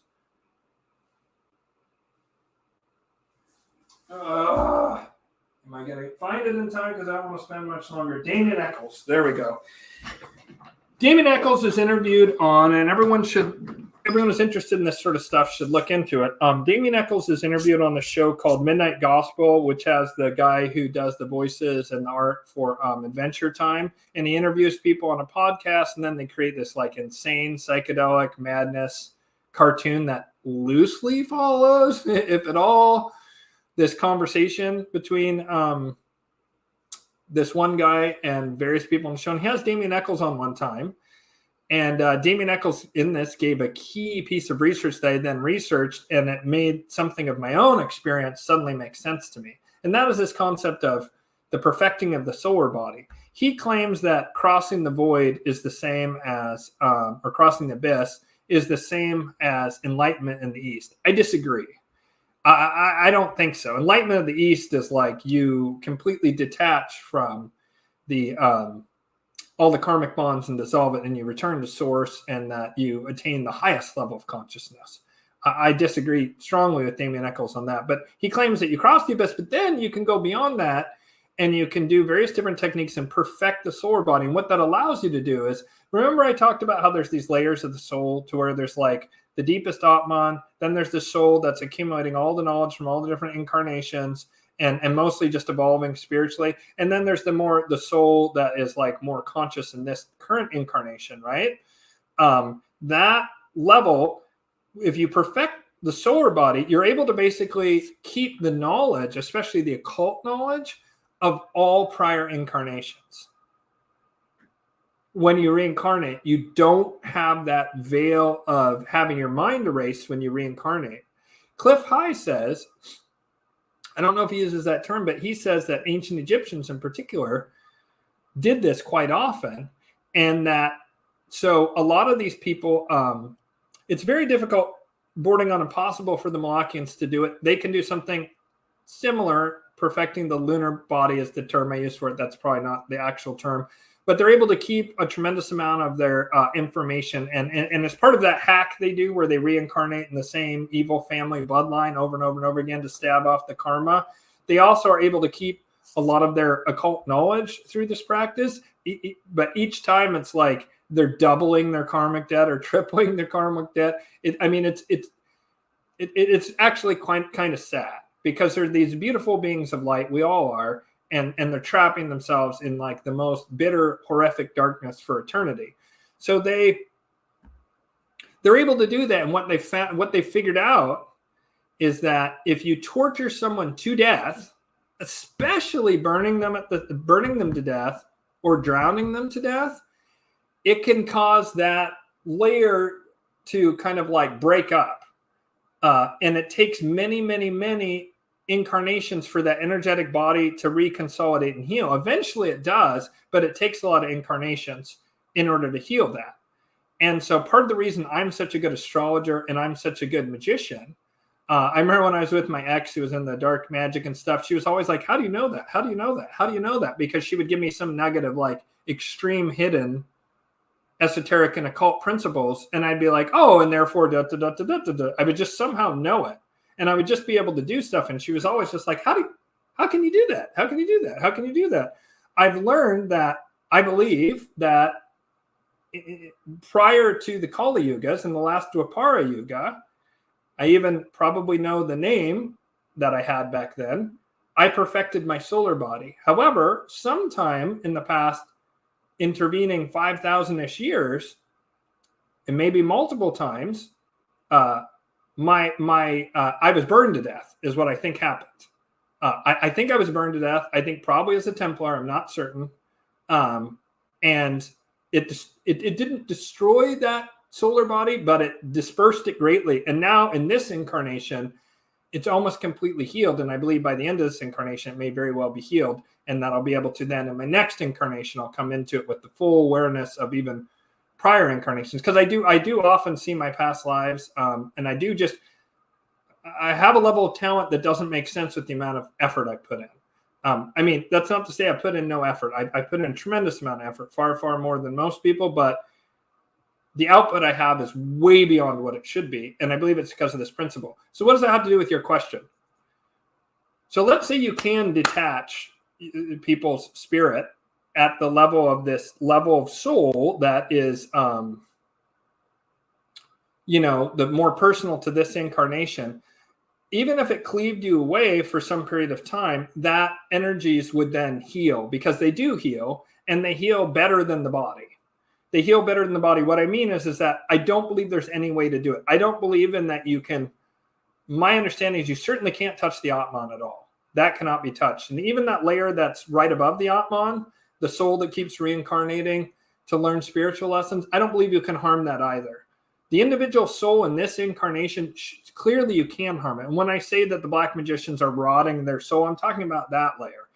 There's not a really good word, because it's both kind of soul, because it's both kind of like individuated, except where there's one that is learning from each incarnation, and there's one that's specific to this this body, mind, spirit connection.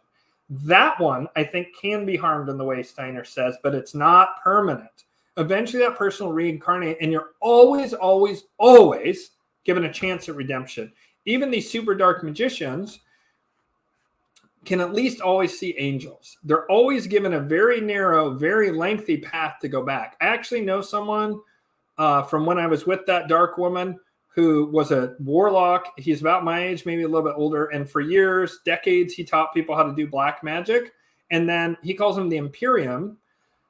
The angels came to him and they said, you're going to be damned because of what you've done. You'll reincarnate in terrible situations. And in between your incarnations, you're going to go to something akin to the Christian hell to really understand the crimes you've committed against natural law and how you've led all these people astray by teaching them black magic. We're giving you one final chance. You need to forever say, fuck that life. I'm not about that life. And you need to like come on the straight and narrow, or else you'll be damned.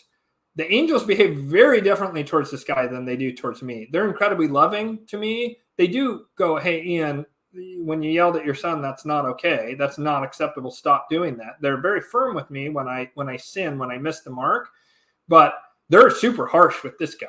And they're constantly on him like a dad who's caught his daughter sneaking out over and over and over again, who's just on her to make sure she doesn't get out, right? Nailing the window shut from the outside so she can't leave her room, putting bells on her door, stuff like that, right? Like that's the energy the angels have with this guy, because he is so low in his vibration and trying to climb up, but he's been given the option to redeem himself. Now, he taught people to do curses. He flung curses. He never harmed children. So he's not as low as those other people, but there's always a path to redemption, even for the darkest of souls. And likewise, there's always, for these people who are making these terrible mistakes and damaging those layers of their energetic body, they will be given a chance over time in a later incarnation to where they'll come back together again so they can heal and move forward. It is possible, and taking the jab is really bad and will have physical consequences. Those are well known. But it also has material consequences. It also has spiritual consequences. There's stuff you can do spiritually to basically invoke by your divine sovereign free will that I reject the seed of the void. I was under duress. I was ignorant and not giving full consent. I consented under duress. And by my divine sovereign free will, I reject the seed of the void. I reject the seed of Moloch. And my soul moves back into harmony. My soul moves back onto the path of evolution and away from the dark path of de-evolution. And so it is. You can say something like that, phrase it however you want, just invoke my divine sovereign free will and reject having taken the jab, and you can minimize the spiritual consequences. It doesn't fix the physical. You still have to deal with that.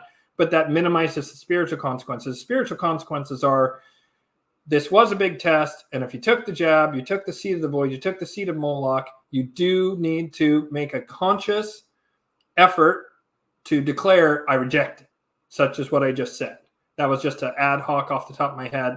I like to work with people and give them an individual one that has to do more with their situation. But just invoking your divine sovereign free will, which you always have to say, fuck the jab, right? Like I reject the seed of Moloch. I reject the seed of the void. You know, I had to take it under duress. I now reject it. I understand it'll have physical consequences, but I'm moving forward spiritually and continuing to evolve in the upward natural evolution. Sorry for the ultra lengthy answer to that. This is what I mean when people ask these spiritual questions. Sometimes they're just way too deep.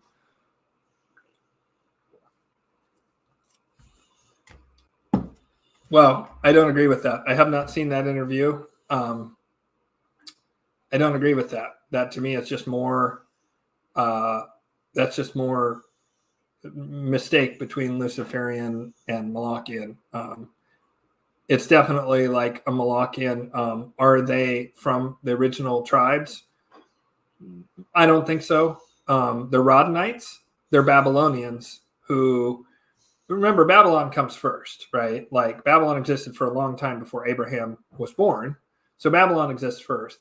They're Babylonians who infected some members of the tribes with this child sacrifice crap, right? The Rodanites are the best group to talk about. They then claim later they were Jewish, and they're not. The Rodanites were working with the Khazarians, right? But again, they're Babylonian. They're Babylonian. They're Babylonian. Let's call them what they are. They're Babylonian in character.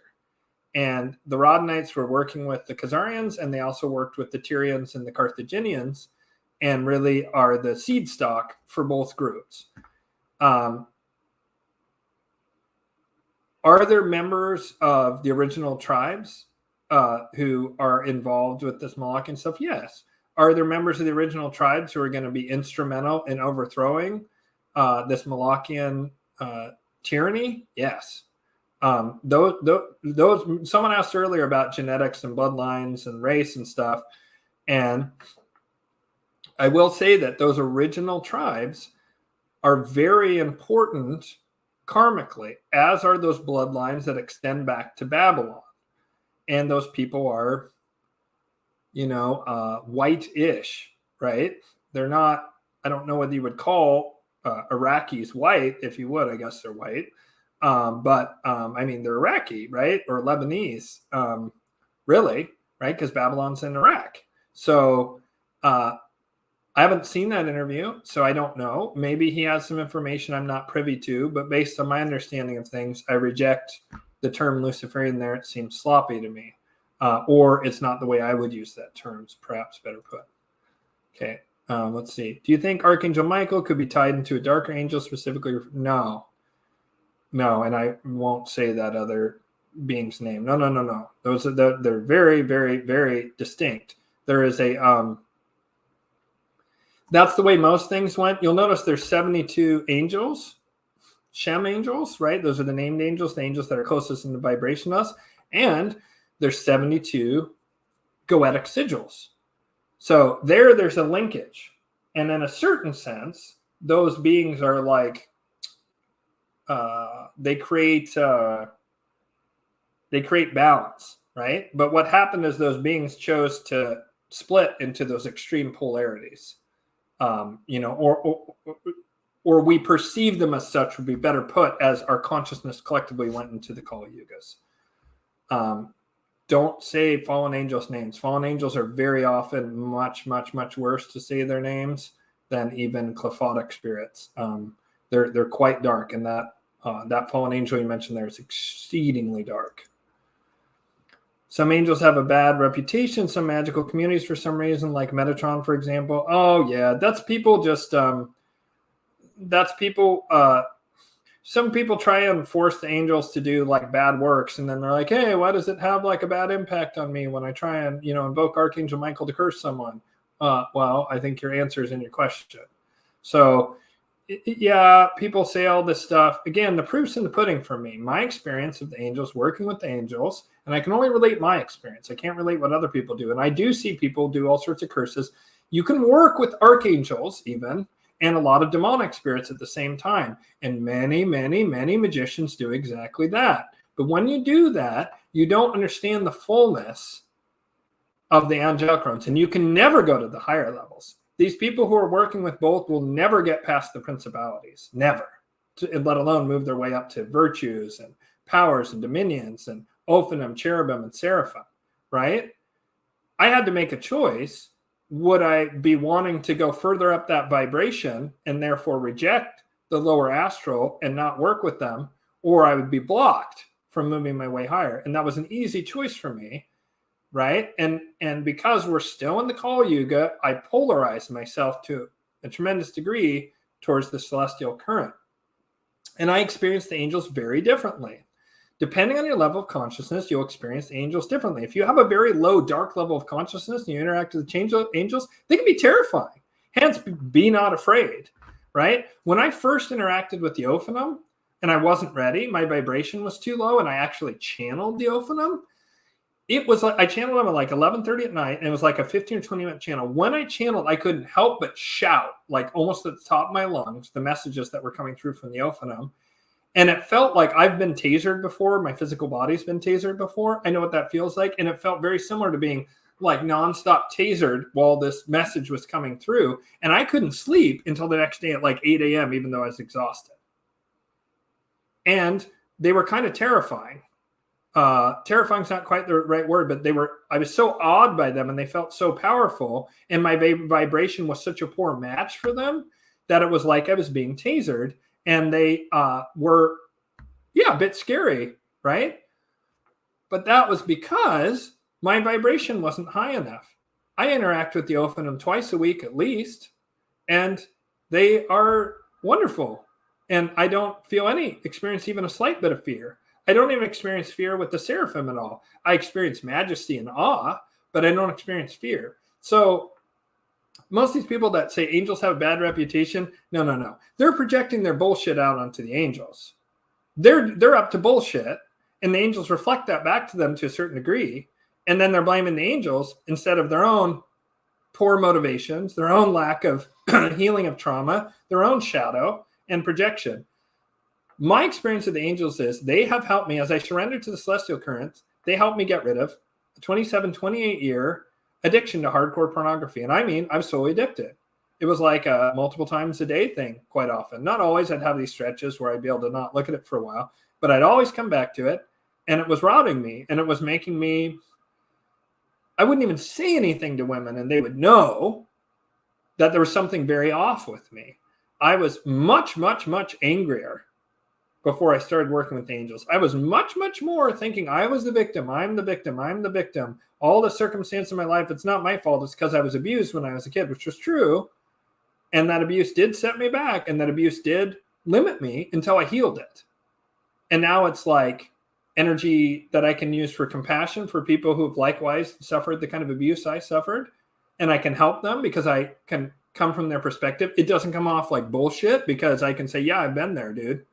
You know, it's like Vietnam vets. When I was a kid, they would only want to be around other Vietnam vets, some of them, because they felt like nobody else could understand them.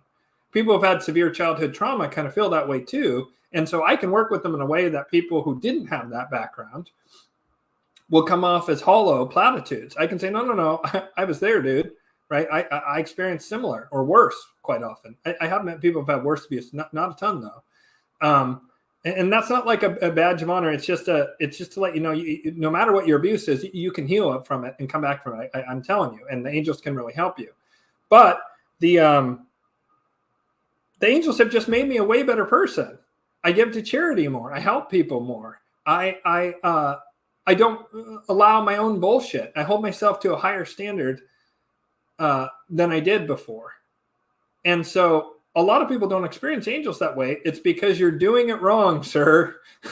Not you specifically, but I'm saying these people who are milking the angels for benefits they're not really gaining the benefits of what they can of the fullness of the angels, and they only understand a very limited perspective of the angels. Yeah, that's kind of like my thoughts on that. Saturn sounds like Satan. There's a lot of Saturn being the bastard son of our sun. He joined with the dark Deva. She bore him Saturn, who is lame, hence a slow gait around the periphery of our system. Yeah, there's tons of symbolic, deep information around all of this stuff. And some people even say Saturn during the Golden Age was its own sun. And that it's an intriguing idea that the higher octave of Saturn is certainly a good and positive thing. And it could just be we can't see the higher octave of Saturn until we get out of Kali Yuga. It just basically doesn't exist. Hi, have you ever heard about Erev Rav? I do not know who that is, and I'm not sure how to say your name, Mr. De Silva. I would butcher it horribly, but greetings, welcome. I'm curious, is that a Portuguese name? It looks Portuguese to me, like maybe you're from Brazil. I'm curious where you're from, good sir, and I have not heard of them, no. Jessica Demagala says, absolutely, Metatron is such a bad rap. That's where I was heading when I brought up Michael. I do wonder if Metatron and Michael are more afflicted than we have been told. Okay, so here's another thing. If people have negative empowerments, like black magic empowerments around either of those beings, it's going to taint their impression of those beings. I work with a client who very foolishly dabbled in hardcore black magic. And he's still recovering. I've helped him unravel a tremendous amount of it. I've helped him remove a ton of these empowerments he got. But it's a bit like getting drunk and getting married in Vegas. And then you make $1 million a year and you got drunk and got married in Vegas. And now, like, all of a sudden, you're going to have to lawyer up and get a team of lawyers to figure out how to get the fuck out of this marriage without losing your shirt. Similar thing with people with getting black magic empowerments. And so there's a number of dark magicians out there who put demonic empowerments under the name of Metatron or Michael. And then people get those empowerments and then they're seeing, it's like you have a camera lens and then you smear Vaseline or mud across it. You're not seeing things correctly because you have these empowerments in the way. And so there's a lot of false Metatron and Michael and other angelic magic out there. And you have to be careful and you have to use discernment. And a good way to discern is this person also offering to work with qliphothic spirits? And if the answer is yes, then you should be really, really suspicious of everything they say about it if they're also working with darker spirits. They may even be being honest with you, and those darker spirits are duping them. Again, you should know them by their fruits. And angels, for me, the fruits are clear, very positive, very uplifting, helping humanity, making me a better person, making me a more effective human being, making me a more healed human being, right? As opposed to these people who are saying negative things about the angels, like what are their lives like? How have the angels impacted them? Negative? Maybe they're not working with the angels then. That doesn't mean the angels don't have an agenda. They do. It's just that their agenda is to spread angelic magic and to bring about the golden age on earth. And I can co-sign on that agenda. So Alex Manning says, multiple layers of meaning could be reflecting the fractal nature of the universe. Absolutely correct. As above, below. Beautifully said. Absolutely. Some say everything you do here has a corresponding effect in heaven and hell. Interesting. Yep. All of that. I can co-sign on all of that. All of that is true. I mean, it's super distilled what you're saying there, Alex, but excellent comment. Ivan Soltar, hi, Ian. Do you have any good angel book recommendations for beginners? Is Tarot Talismans Invoke the Angels? I don't know that one, so I can't comment.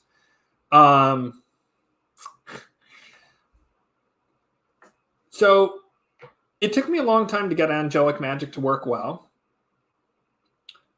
I teach angelic magic, and I have an angelic magic class that I'm going to be doing in 2024, third week of January. I'll probably put up the advertisement. I should just commit to doing it this weekend. So I do make these commitments, and then they fall through because I get busy with all the other stuff I'm doing behind the scenes and whatnot, and personal life and professional life outside of this show, which is the majority of it. This show doesn't get me a lot of money other than sometimes I get readings from it or whatever.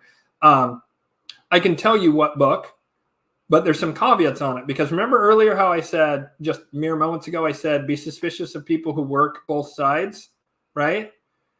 The book that I use, the rituals they have are very clean. There's one angel. It disturbs me. They have it in there. It disturbs me the way they mention it to be used. I don't like it.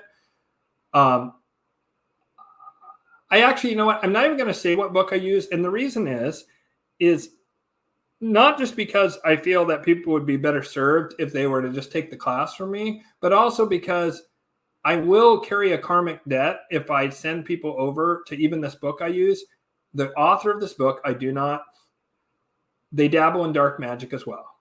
And they say stuff in the book that is absolutely abjectly false in some of the editorializing. The ritual they give is clean and pure, right?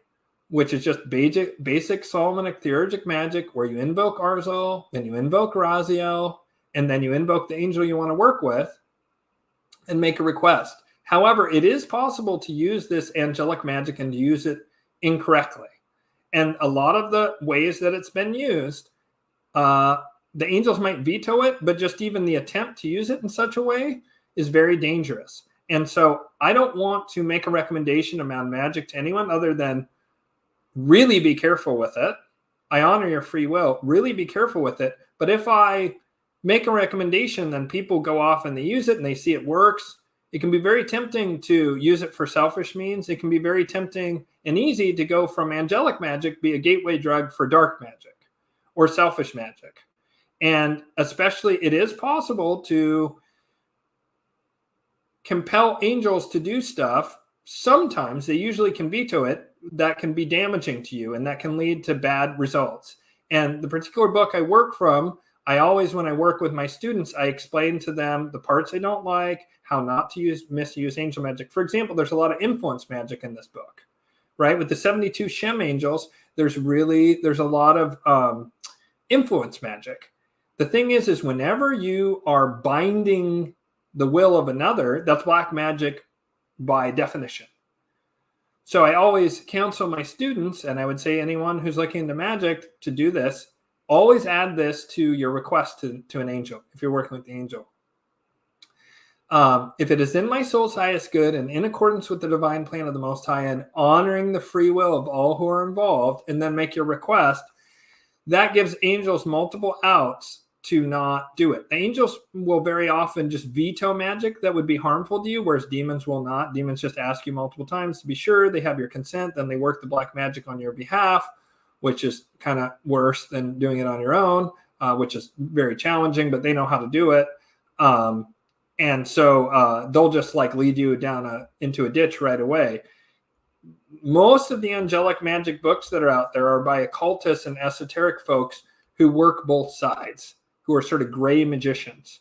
And that influences their writings, and that influences the energy in the books, and that influences the minds of the people reading it. I had to really purify myself and work my way through and really logic through, and also by benefit of that thing I talked about earlier, the perfecting the solar body, really kind of like recall how to use angelic magic correctly without as many negatives. And so I am going to need to go very quickly, people, so I'm going to just try and go through it. Alex Nardo said the analysis was awesome. Oh, yeah, on the Steiner piece. Thank you so much for Alex to say that. Alex is one of my brightest students I've ever had in terms of just raw horsepower, and that man's intellect is astonishing. He's probably, I think he's probably the smartest student I've ever had in angelic magic.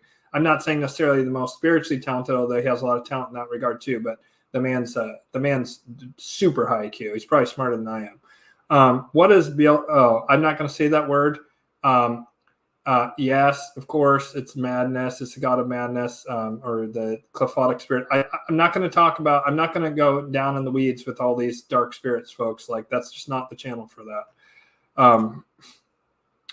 Benefit of the Vedic work, pointing out some recurring problems that never registered. Ian provided solutions to those. Oh yeah, he's talking about, Alex is talking about the chart I just did for him this week, and how to fix those. Like, I can help you to hack your chart and lean into the strengths of it, and to find solutions. Both there's mantras that you can do. You can get like my Vedic gemstone ring that I have here.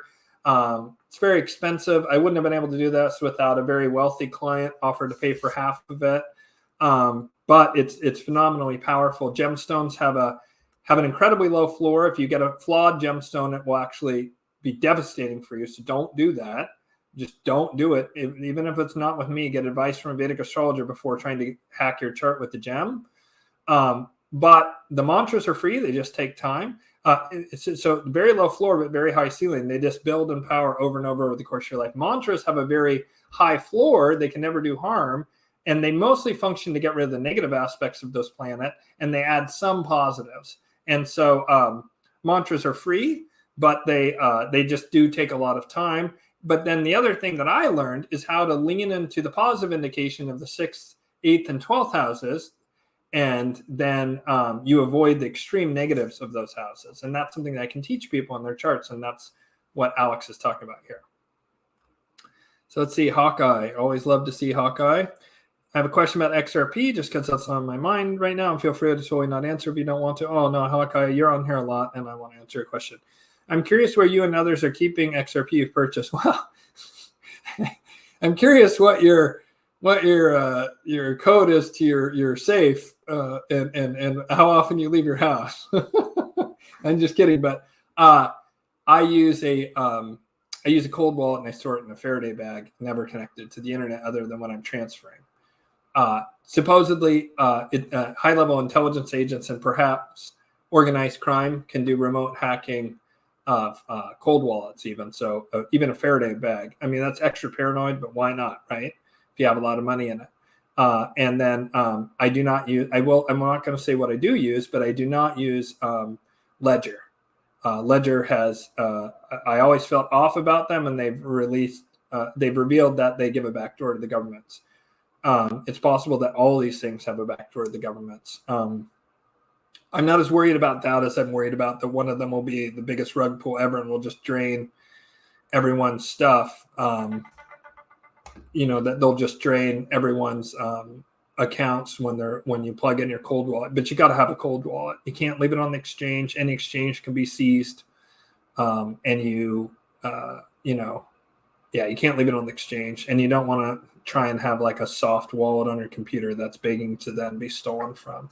So I'm not going to say which one I use. I can say that friend of the show, Versan Aljara, who's on Black Swan Capitalist, who's a personal friend of mine. We communicate about once a week or so. Great guy, love him. He says Decent cold wallet is the one to work. Like the word cent, C-E-N-T, Decent, D-E-C-E-N-T is the best cold wallet. That's what he says.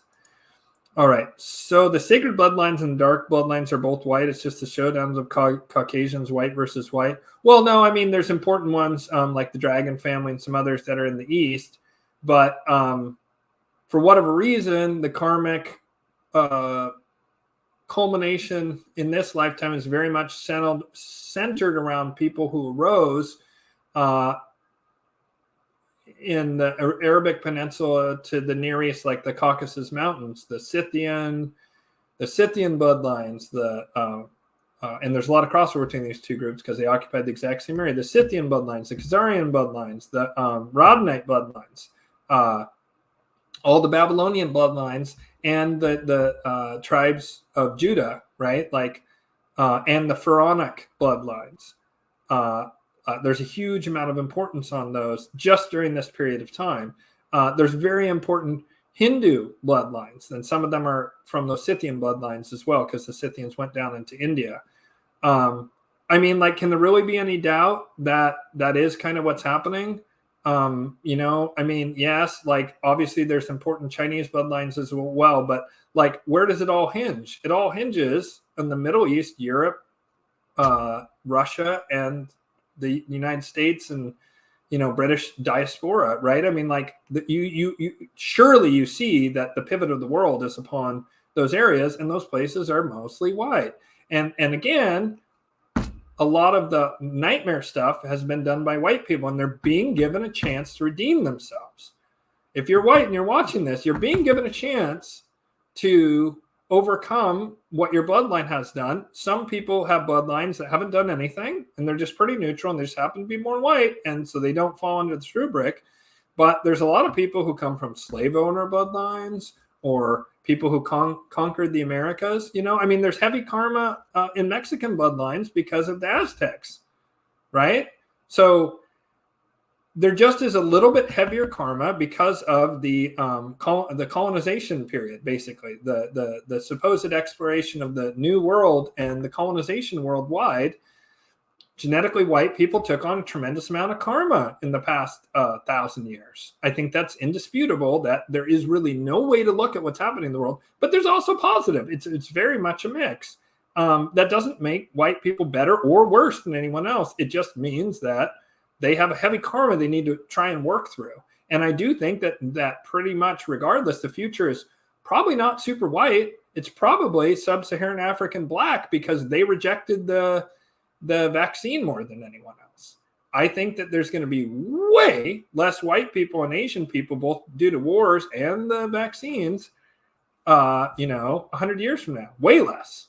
So, there's a lot of culmination of karma. There's a clearing of karmic debts here at the end of Kali Yuga, and white folk racked up a lot of karma past few thousand years. Can a high vibrational being incarnate? Yes. Yes. I've literally met someone exactly like that. Cannot reveal who. It's someone that I'm working with and I'm trying to help them. And they're actually beautiful, beautiful, beautiful, beautiful soul. And they incarnated in a bloodline family. That's all I can say about that.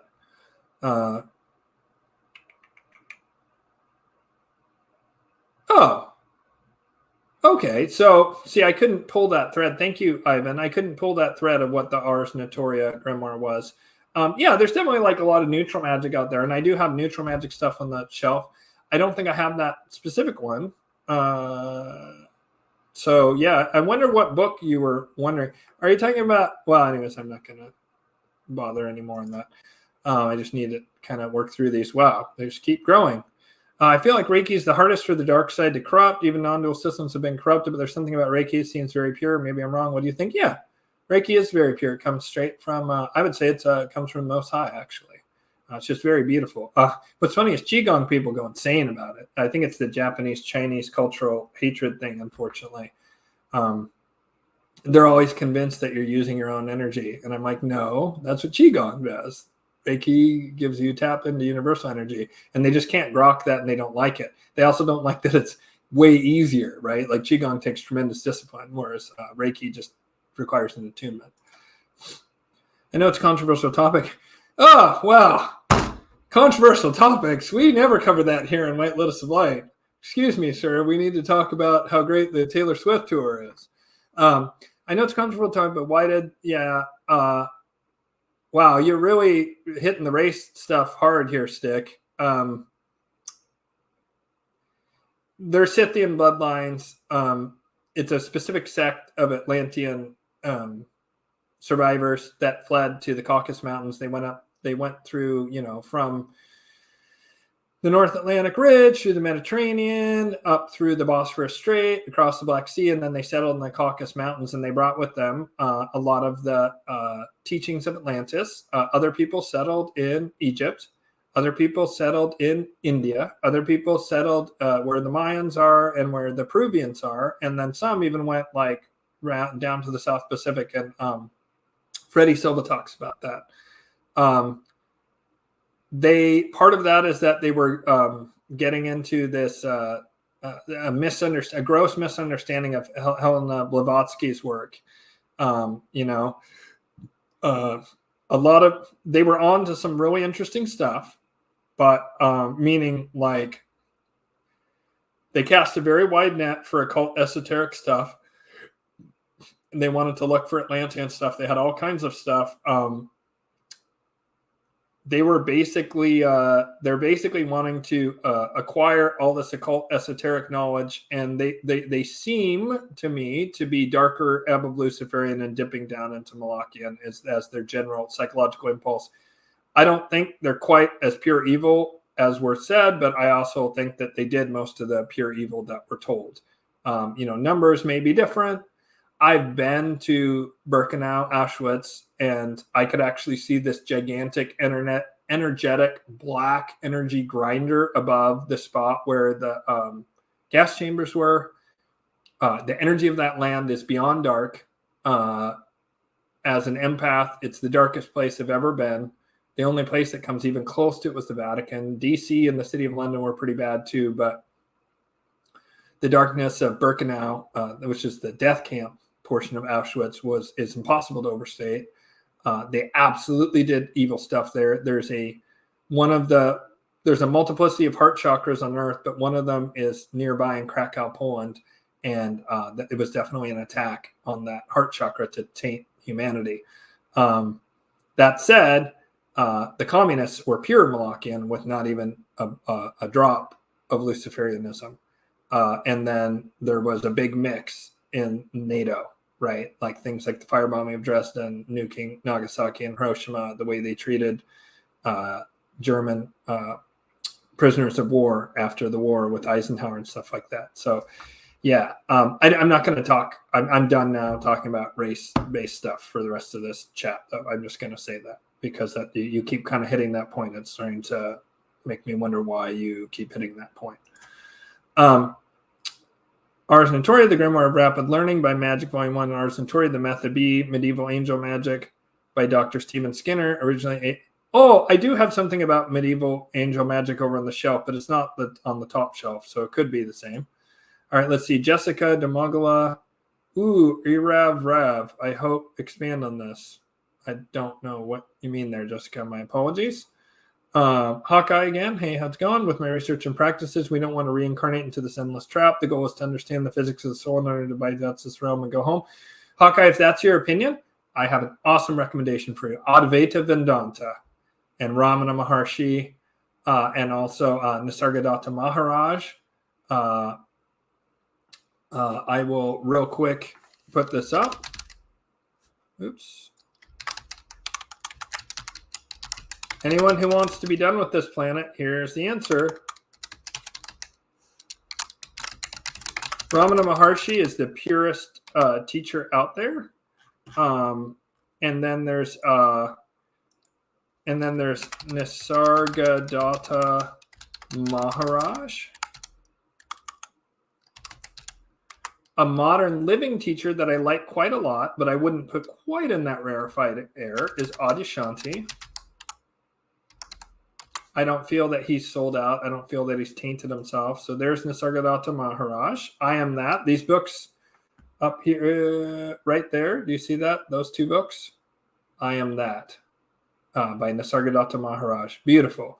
Difficult to understand. If you need more introductory work, I have concerns about him and his friendship with Oprah, although maybe he's trying to redeem her. But Eckhart Tolle wrote a book called The Power of Now. If you haven't read it, it's a great first stepping stone. It's actually up there on that shelf as well, right there-ish. Or maybe that's a New Earth.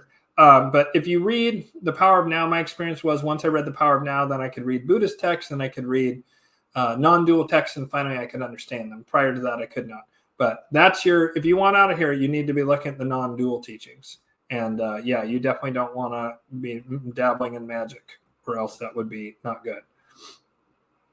Ian Eat should be your side channel. Yeah, how about Ian's desperate to eat and needs to get off here, but there's 700 more questions. With my research, I'm not going to be answering any more questions other than just getting caught up with this stuff. With my research practice, don't want to incarnate. Well, I think I answered your question there, Hawkeye. The numerologists believe the current Antichrist was born in 2009, year of the ox, a reincarnation of Hitler born 1889, year of the ox, and Napoleon born 1769, year of the ox. That would then make him a 14-year-old boy, which was what I said, mid-teenager to young man. So probably he's already been born. Both the Antichrist of the Luciferians and the lower octave of Saturn incarnation that the Malachians want to run with. Just having your soul fucking up and leaving, no, it doesn't feel right. The physics of it all is deep and the science doesn't add up. Yeah. Thank you, Vinay. Yeah, I wish I could eat. Duncan Trussell. Oh, yeah. Wow. Okay, so these are old comments. Duncan Trussell's the guy who does that midnight gospel. I do think that the Damien Eccles one is worth listening to. Damien Eccles, very controversial figure. I believe he was falsely accused of those kids dying. I'm pretty sure it was the stepfather of one of those kids. As a general rule, teenagers don't torture and kill children. It does happen, but it's almost always at the behest of adults. If it does happen, it's much more likely that it's an adult man did those murders. The Damien Eccles, I forget what they're called, the Missouri 4 or Missouri 3 or something like that. But anyways, Duncan Trussell's interview with Damien Eccles, controversial figure. I'm not co-signing on Damien Eccles, all his work. It's a really fascinating, and probably the one that's I definitely recommend on the Midnight Gospel is the one with Damien Eccles. It's one where Damien Eccles' character, again, they have weird psychedelic videos around it, is a a fishbowl that's driving a little robot guy. That's how you can recognize that episode. It's a very weird show. Had Damien Eccles on his podcast. Yeah, that's what I'm talking about. Huh, that's interesting. He's Joe Rogan's best friend. He's not a very good comedian, in my opinion, anyways. Angel's telling you not to yell at your son is kind of cute and adorable. Well, it's true. We shouldn't be being... The only time we should use anger is when it's righteous anger. Things like stopping someone who's beating a dog or their child or their wife, or, someone's a pedophile or something like that. Like, that's the only time. Anger has its purpose. A lot of people try and just straight up demonize anger. Most of the time, anger is the guardian of sadness, but there is a righteous wrath, and that is useful. Yeah. So I found you on the channel of Legion of Loeth. You're by far the best guest on there, hands down. Well, yeah, that is from my previous incarnation, dating that. She calls herself a witch, so I'll just call her witch. When I was dating too and thought I had married that witch, praise be to the Most High, she was already married, and so therefore I never actually married her. I don't know if I was just in a really weak point psychologically. By the way, there's things in those interviews that I don't generally talk about, but if they ever come up on the channel, I'll answer them honestly. I guess since I put this up and people might see it,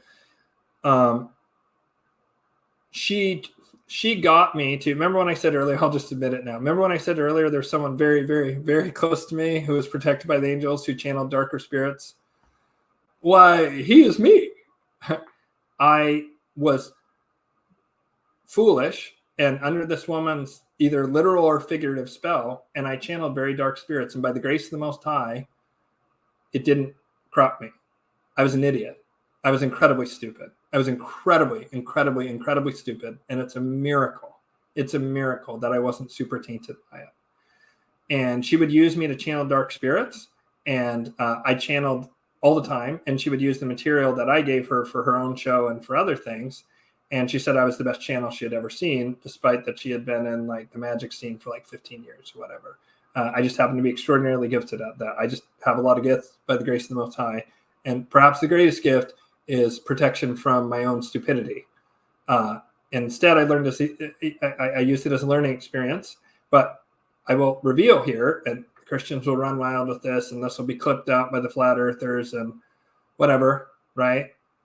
I did channel these darker spirits, and that's part of the reason I have such good information about the motivations of these beings is, first of all, I saw the lower tier internet occultists and met a lot of them.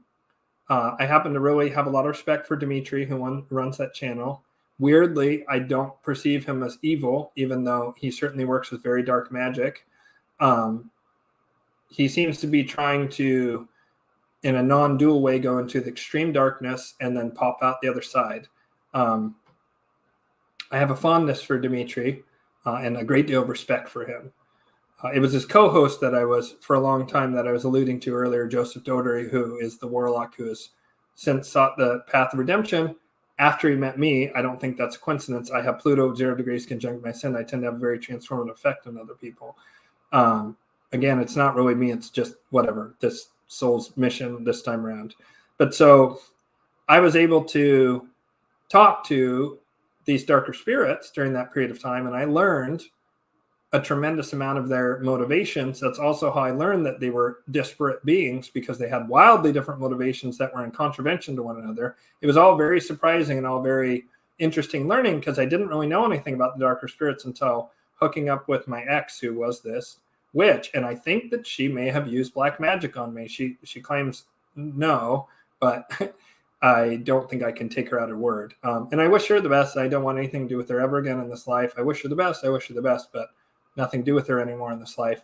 But I learned a tremendous amount about the dark side from that. And having Pluto on my ascendant, I'm able to go into the underworld and then transmute it. Most people cannot. Most people will get sucked down by it. And I just recommend if you're not absolutely certain, just stay away from magic. All magic.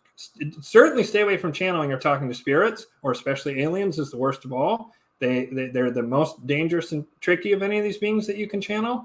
because they really don't care what happens on Earth. They don't have skin in the game. Even demons have more skin in the game than they do. But I learned a lot from that 6 or 8 month period that culminated in me almost dying and going to the hospital and being basically tortured by the spirit of Moloch, and having a evil nurse come in and threaten to ventilate me and kill me, right?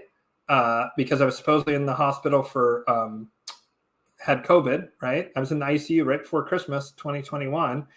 And for 3 days, the angels wouldn't talk to me. And then they would talk to me again right on Christmas Eve. And that was when I got out, or maybe the day before Christmas Eve. But I basically had this, I nearly died. If I had gone in an hour later, I would have had irreversible neurological damage. If I'd gone in 2 hours later, it would have been a corpse that went in. That's what they told me, because I had such low electrolytes, because I was losing stuff out of both sides. And I nearly died, and it was like, it was another initiation, and it was that was the last time I interacted with dark spirits. And that's also when the illusion or glamour magic that I believe this woman had in me shattered, and I could see her and see that she's not evil, but she's a very damaged person. Most of these people who dabble in dark magic aren't evil in the sense of they're not trying to go out there and do evil. They're just very damaged. They're very traumatized people, and they're trying to reassert control over their lives. And so, they're dealing with it. And unfortunately, like, it made her very lacking in empathy, the horrible stuff that happened to her, which she talks about openly. I hope someday that she'll have redemption, but she's very deep in the dark magic, and she's definitely a Luciferian, would even claim that openly. And I kind of learned the difference during that period of time between Luciferian and Molochian energies within the internet occultist milieu. And it's, it's how I realized there was real variations in the way these people behaved. And I also interacted with a lot of these spirits because of her. I'm not proud of that. I need to be transparent about it. I try not to talk about it too much, because most people won't understand it and will say, oh, I knew it. Ian's evil. He's Luciferian, and that's why he believes in round earth, because he's trying to dupe everyone. Look, if you want to believe that, I can't stop you, but it's just not the truth. I'm a person who's been through some really weird circumstances in my life. And I had exposure to these darker realms and some people who did darker things. And I do like Dimitri, who runs Legion of Lilith, but that channel is incredibly dark, and it's all about dark occultism. And if you have questions about dark occultism, you really can't find a better source than Dimitri. He's a genius. He's an absolute prodigy. It's unfortunate that he has chosen to go in the direction of darkness with all that talent. But that's just kind of like, he very often reincarnates as a warlock. That's just the MO of his spirit, and he wants to learn about it in the Kali Yuga. And hats off to him. He's very dedicated, and he doesn't do stuff really more for material gain. He really wants to pierce the deepest secrets of darkness in order to, I believe, free his soul, much like the dark tantric people do in India. He wants to break through the other side into the non-dual awareness. That's what I feel from his soul. And I have a tremendous amount of respect for that man. I like him a lot. I know it sounds weird. I certainly don't agree with what he does on a magical level, but I also have love for him, and I honor his free will. I do think that, it's just very dark. So to stay away from it. Reject Seed of the Void just once, or many repetitions needed. If you say it with, okay, so this is going back to how do you remove the spiritual damage that was done by, if you had to take the jab, because from your family, or you just didn't understand what was going on, or an earlier stage of awakening, whatever your circumstances might be. And there's myriad and sundry. I was, again, dumb luck / grace of the Most High. I had decided in March of 2020 to leave my job as a social worker in lefty ass Portland, Oregon, and not do that anymore, because I knew they were going to force the jab on people. I didn't want to take it. And I was in a position where I could stay with family, build this business as it currently stands, do a lot of deep soul searching and a lot of spiritual work, and move through a tremendous amount of darkness and heal the terrible abuse that happened to me. It's not 100% healed, but doing a tremendous amount of work. And it was, it was thanks to my mom. I mean, I have my own place now in Corvallis, and I'm doing pretty well financially. Not fantastic, but I'm doing quite well, and I have some incredible opportunities right now. And really, all of that is because of the work I did during that period of time. But so I got lucky. I didn't have to take it. A lot of people did, and they're good people, and they didn't want to take it. And so you would just say something along the lines of, and you can tailor it to yourself. The more personal you make things with magic, and the more you pour your intent into it, the better. And this is kind of a magical act where you can look at it as a prayer. And you say something effective like this. By my divine sovereign free will, that's the key point. By my divine sovereign free will, we're invoking that. It's a free will universe. That's why the black magicians can't do evil magic on you unless you've harmed them and they have a karmic right in this life or a prior, or if you consent to them, hence the revelation, the method stuff they do, right? You got to consent to it, right? And so, unfortunately, a lot of people consented, even if it was under extreme duress. And again, I don't blame you to take this jab. So you say something to the effect of this. This is the key part, is the first part. By my divine sovereign free will, I hereby reject the seed of the void, the seed of Moloch. I hereby cleanse my spirit, my karmic and causal bodies of the energetics of the seed of the void, the seed of Moloch. I am ready to take the karmic consequences of this decision that cannot be absolved with this statement, but I release myself from the lower astral magic of this injection. And so it is, amen. Say something to that effect with that first part. I'm just giving a script. It doesn't need to be like that. You want to say rejecting the seed of the void, the seed of Moloch. That's what the angels refer to the injection as. That was one of my first downloads about Moloch, was Michael came to me. And Michael's kind of taciturn. He doesn't talk a lot. He's probably the least chatty of the angels. He's just kind of like the strong silent type. It's just kind of how he rolls. He just doesn't say a lot. But he gave me a whole huge thing and said, you have to say it. And it was one of those leaps of faith thing where I said it to the world, and I was pretty embarrassed. And some people thought it was amazing, and I got a lot of pushback about it. But it sort of vaulted me into this current position I'm in. And he referred to it as the seed of the void, the seed of Moloch. So, right, because the normal seed of the Most High creates life, right? It creates children. But the seed of Moloch creates sterilization and death. So it's the seed of the void, the seed of Moloch. I have quite a lot here. Let's see. I do want to get to some of these other folks. Last question. What do you think of the prayer regarding angel prayer, that childhood prayer with an angel depicted with two kids crossing a bridge? I haven't memorized and used it often. I would have to hear it again in order to know for certain. This was great. Thank you for everything. You exude positivity. Oh, thank you, Ivan. It's what it is more and more I'm getting out of the way. My ego is getting out of the way, and I'm just becoming what I want to step into is to be a conduit as much as possible with the Most High and the celestial realms to bring about greater harmony and peace here on earth. That's what I really want. But part of that is that we get to retain our personality. We don't have to have no personality. We can make jokes and drop F-bombs, or whatever, right? Like, we don't have to be some monk in a hooded robe with a vow of silence. That is the most powerful method of teaching is silence, which is obviously not my strong suit. I'm going to skip people who are super repetitions here to get to people who haven't answered the question, because this has gone now 2.5 hours, so this is getting long.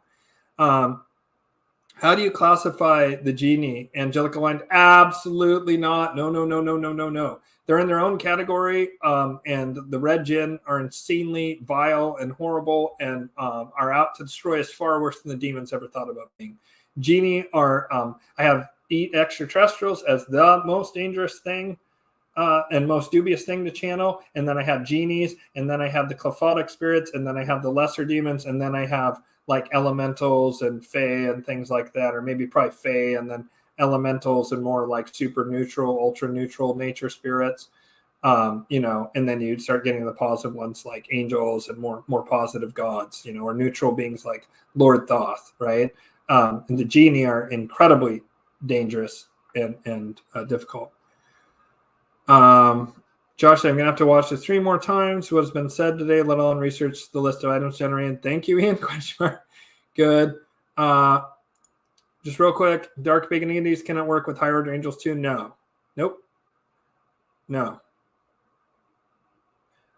You can be enlightened and work with pagan deities, but you certainly can't be doing child sacrifice stuff and worshiping Moloch and work with the higher order angels. You'll just be barred. Your vibration won't be able to get through the subtle high vibrations of the gates. I can't go into details, but there are many gates and many challenges that one must overcome in order to reach the higher order angels, especially the final first sphere that has the Ophanim, cherubim, seraphim. The amount of work it takes is very difficult to overstate. I spent literally many, like several hundred hours working my way up from regular angels to now working with the seraphim. Hundreds of hours, several hundred hours. I was doing 44 days straight every day rituals for 2 and sometimes up to 4 consecutive hours where I was sitting in meditation and working through the challenges in order to be worthy to pass through the gates. It was not easy. I have some kind of autism spectrum kind of resilience, the angels told me, that most people give up from the sheer tedium of it. Not to mention the willingness to face your own shadow. So it was not easy. And yes, you are definitely capped at archangels if you go too deep into the darkness. See, let me just go through. I'm trying to really quick wrap up here, guys. I've seen you go very hard at dead materialist atheists in some videos. I'm just curious what you think about atheists that are really good people. Oh, yeah. It's the smug dead materialist atheists that really irk me. It's because I have them in my family. And so it hits a personal nerve for me. That's if I'm being honest. It's from my own egoic blind spots and parts that I need to work through that I go hard because I have a lot of pain around the dead materialist atheists who have hurt me and my family and called me crazy and even tried to have me committed or whatever a long time ago. I have a lot of pain around that. What do I think about atheists that are really good people? They exist. Some of them are my beloved family who took the fucking jab and aren't going to be with me, in 5 years. The angels have told me that. I see them as by and large well-meaning duped people, but I do believe that a lot of them are very cowardly, and that what it is they don't want to take accountability for their actions, and that they want to be smarter than other people as their motivation. Not everyone's like that. And a lot of people have a lot of pain around religion. And so they're rejecting religion because their father wasn't a Christian who beat them or their uncle raped them or something, right? And so they have a lot of wounding around religion. And so a lot of these people are victims of this Molochian mindfuckery, So that's what I would say about it. There's definitely atheists who are really good people, and my heart weeps for them. I don't know how they can survive the horrors of this planet having that attitude. I absolutely couldn't if I didn't have spirituality. Have you read the Ra material books, Channel with Ra, the Egyptian God? I have not, but that sounds really interesting. I think that, Ra has come to me a couple of times. It's one of the Egyptian gods I've channeled, and I did like the energy of Ra to a fair degree. The Most High is the higher aspect of a higher octave of the sun, but there is a lower octave of the sun that's much more harsh and kind of paternalistic patriarch energy. And Ra has both the higher octave and the lower octave. In my direct experience of Ra, just relating my experience, I'm not saying that's an absolute. And so I don't like that more negative aspect. What are your thoughts on void meditation or just witnessing thoughts without any visualization stuff? Basically, I think that's great. I've never heard that before. That can leave our astral body vulnerable. you should always strive when you're doing those kind of meditations to be simultaneously within your body while doing that and aware of your body and find the void within. Void is primary. Void is the initial state. Everything else appears as a illusion, you could say, within the void. But void is first. Void is the true nature of God, but God is both the void and that which appears in the void. There's this really amazing saying. I'm just going to write it out because it's so good, right? It's a threefold thing, and it's one of the deepest esoteric and spiritual teachings. The world is illusion. Brahman alone is real. The world is Brahman.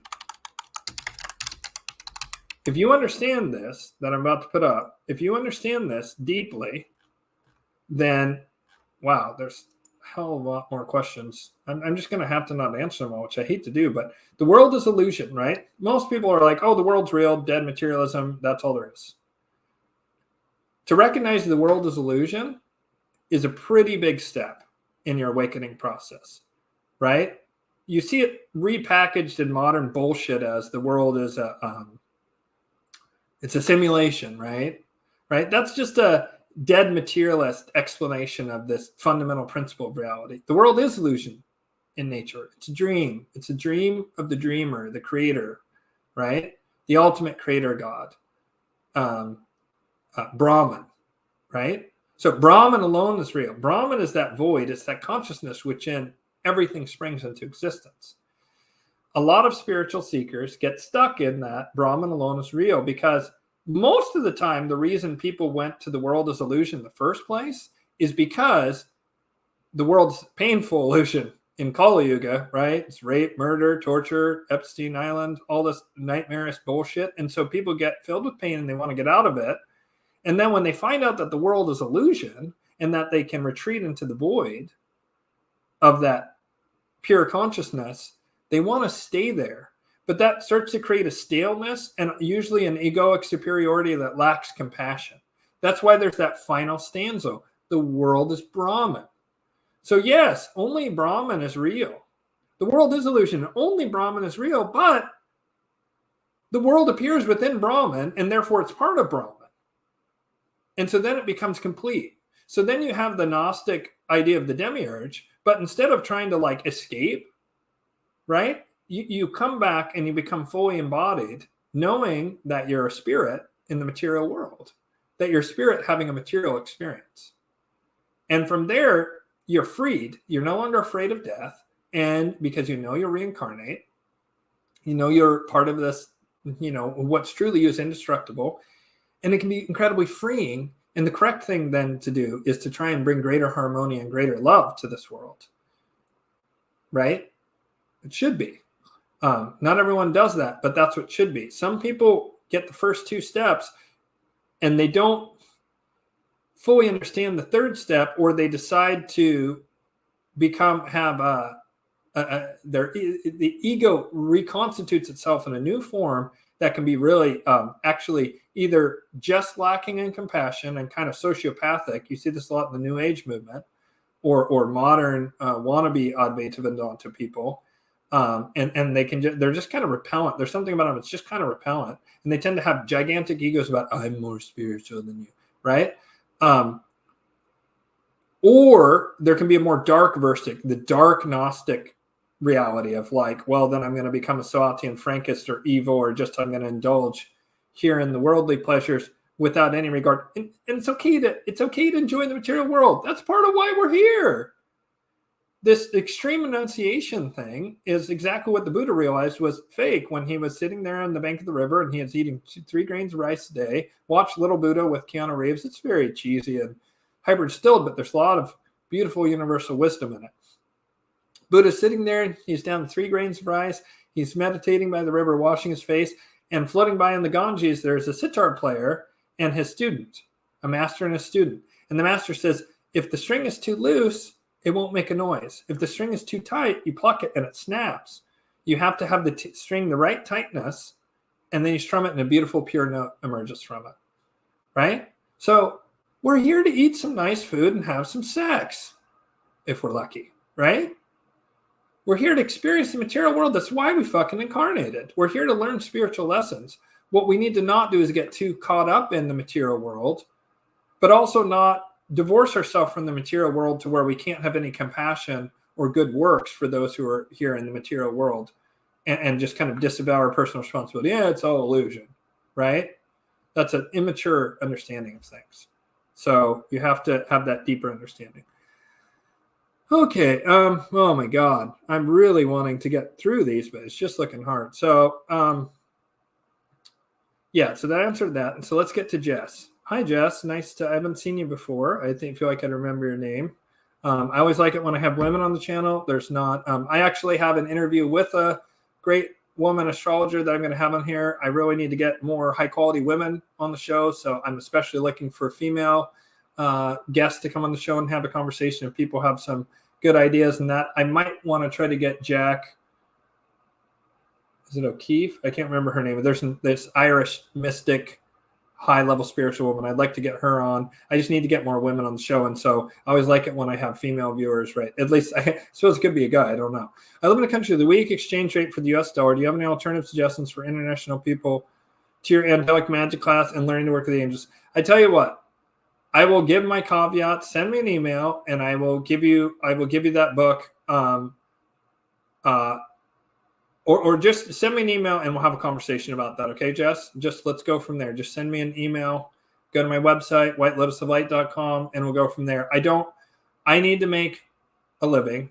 I know what my time is worth. I know what my value is and what I provide, the level of value I provide, and I charge accordingly. And I have to in order to take care of my family. That said, I don't want it to be a barrier. I just do need to be careful on the specific subject of angelic magic, because I could offer 1 million Vedic astrology book recommendations. That doesn't carry a karmic impact for me the way making a magic text suggestion does. So I have to be careful with it. So send me an email. We'll go from there. Preco, is the Most High the ultimate when it comes to white magic and Moloch the highest when it comes to black magic, or are there higher beings than them on both sides? Yeah, I would say that yes, the Moloch is the lowest when it comes to black magic, and the Most High is the ultimate when it comes to white magic. You can do white magic or black magic without either of those. Being in alignment with those beings is like the greatest polarities that are achievable here on Earth. Magic operates differently off the Earth. I don't know and can't really comment on that. I guess it operates even differently within our solar system, although there's a lot of crossover. If you were to do magic on the moon or Mars, it would have a different effect, according to what in particular the Hindu gods that I've channeled who are off planet, like Lucifer, have informed me of that. You would have to learn entirely new systems on different planets. So in the sense of, is it the ultimate in the galaxy, let alone the universe? No. Is it the ultimate on Earth? Is it the highest and lowest vibration, the most distinct polarity? Yes. Not sure if that answered your question.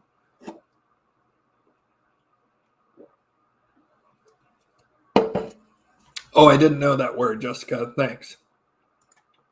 Taylor Swift tour, very funny. Good, glad you like that. Is Allah the Most High or the one that or something else? I try not to ever touch this one because you get rocks thrown at you.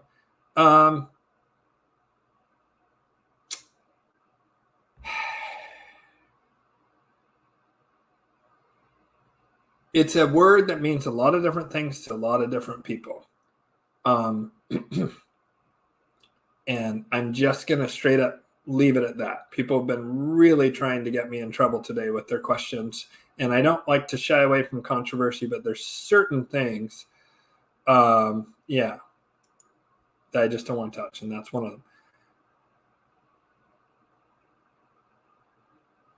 Yeah, exactly. Yeah, I know. Joseph is friends with mine on Facebook, and I've thought about having him on the show because I think his journey is very, very interesting. He still has a very dark vibration. He's in the process of working through it. He just, man, if you dig down to the bottom of the trash pile, then you're going to have to dig your way back up. And it's a lot easier to go down than it is to go back up. So, yeah. I unfortunately kind of agree with that, SK. Is meat good or bad or neutral spiritual growth? Depends. It's very grounding. You need, like, factory farm meat has a lot of suffering, energetic stuff in it. I try to eat really clean meat. I do eat meat. Being vegan can or vegetarian can really raise your vibration in certain ways. Some dark magicians are vegetarian, interestingly enough, and some white magicians like myself eat meat. That's a nuanced question that take forever to answer. And man, there's a million of these questions to get through. What if the elites are also trying to get enlightened through the dark path, like the tantrics of India? They're actually helping us, weirdly, on a great karmic level of taking on a bunch of dark karma in order to help the rest of us evolve spiritually. That's what their higher self is doing. It's just very cringy to me to take on that much dark karma. I don't think their little self knows that, but their great higher self, the thing that's right on the outside of the Atman, I think does know that. I had a vision once about that. That gets into the non-duality stuff that's very hard for most people to understand. High level destructive beings like, I don't put Shiva, very different. Ahriman has a lot of crossover with Moloch. Shiva, very different. Let's see if there's anyone here. Nina Gibson said Baron. Not sure what they're talking about there. Thanks for your time. Really appreciated it.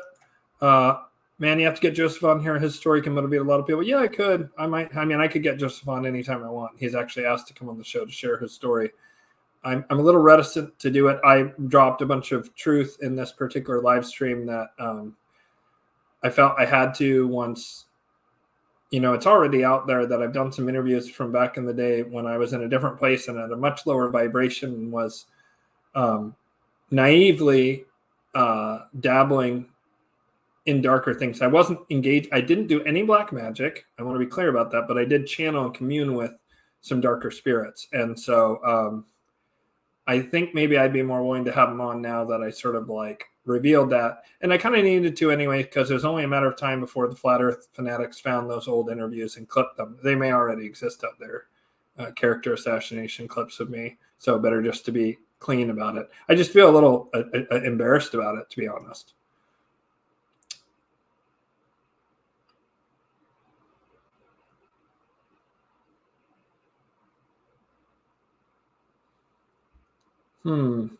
Feels pretty good energetically. I'm not familiar with it, and I don't really want to say it out loud because it's an invocation.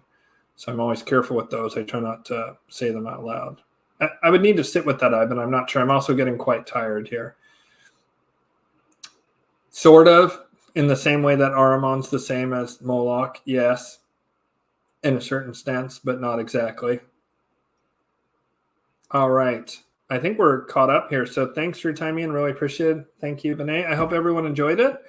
Shout out real quick to Dave Geminer. By the way, I found out that YouTube takes at least 40%, and I think 60% of what they give you, because Dave loves to give me tips. Thank you so much, Dave. It's really awesome. I mean, getting paid $2 for 3 hours of work shows you how much I'm raking in on the channel, since I don't do monetizing, so the algos are less hardcore with the channel.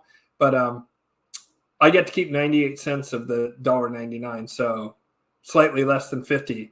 YouTube keeps 51%. Like, holy shit, that's way beyond what the mafia does. So I need to just move over to BitChute and Rumble and like some of these other platforms because I'm pretty sure that this channel will get nuked sometime next year, almost certainly, because they're going to start to go over everything with fine-tooth comb, and also, look to just censor stuff massively. So, anyways, wrapping up for today. So, much love to all y'all, and take care. And if you're interested, and you got this far, if you're interested in a reading, I'll just let you know, I'm going to very, very soon do a Christmas sale.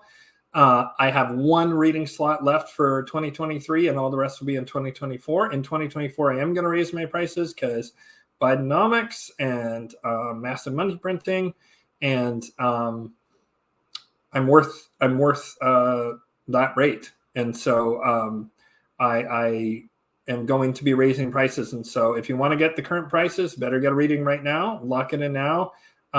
Although you can wait, in a few days, I'm going to release my Christmas sale price. I'll probably have that up for a couple weeks.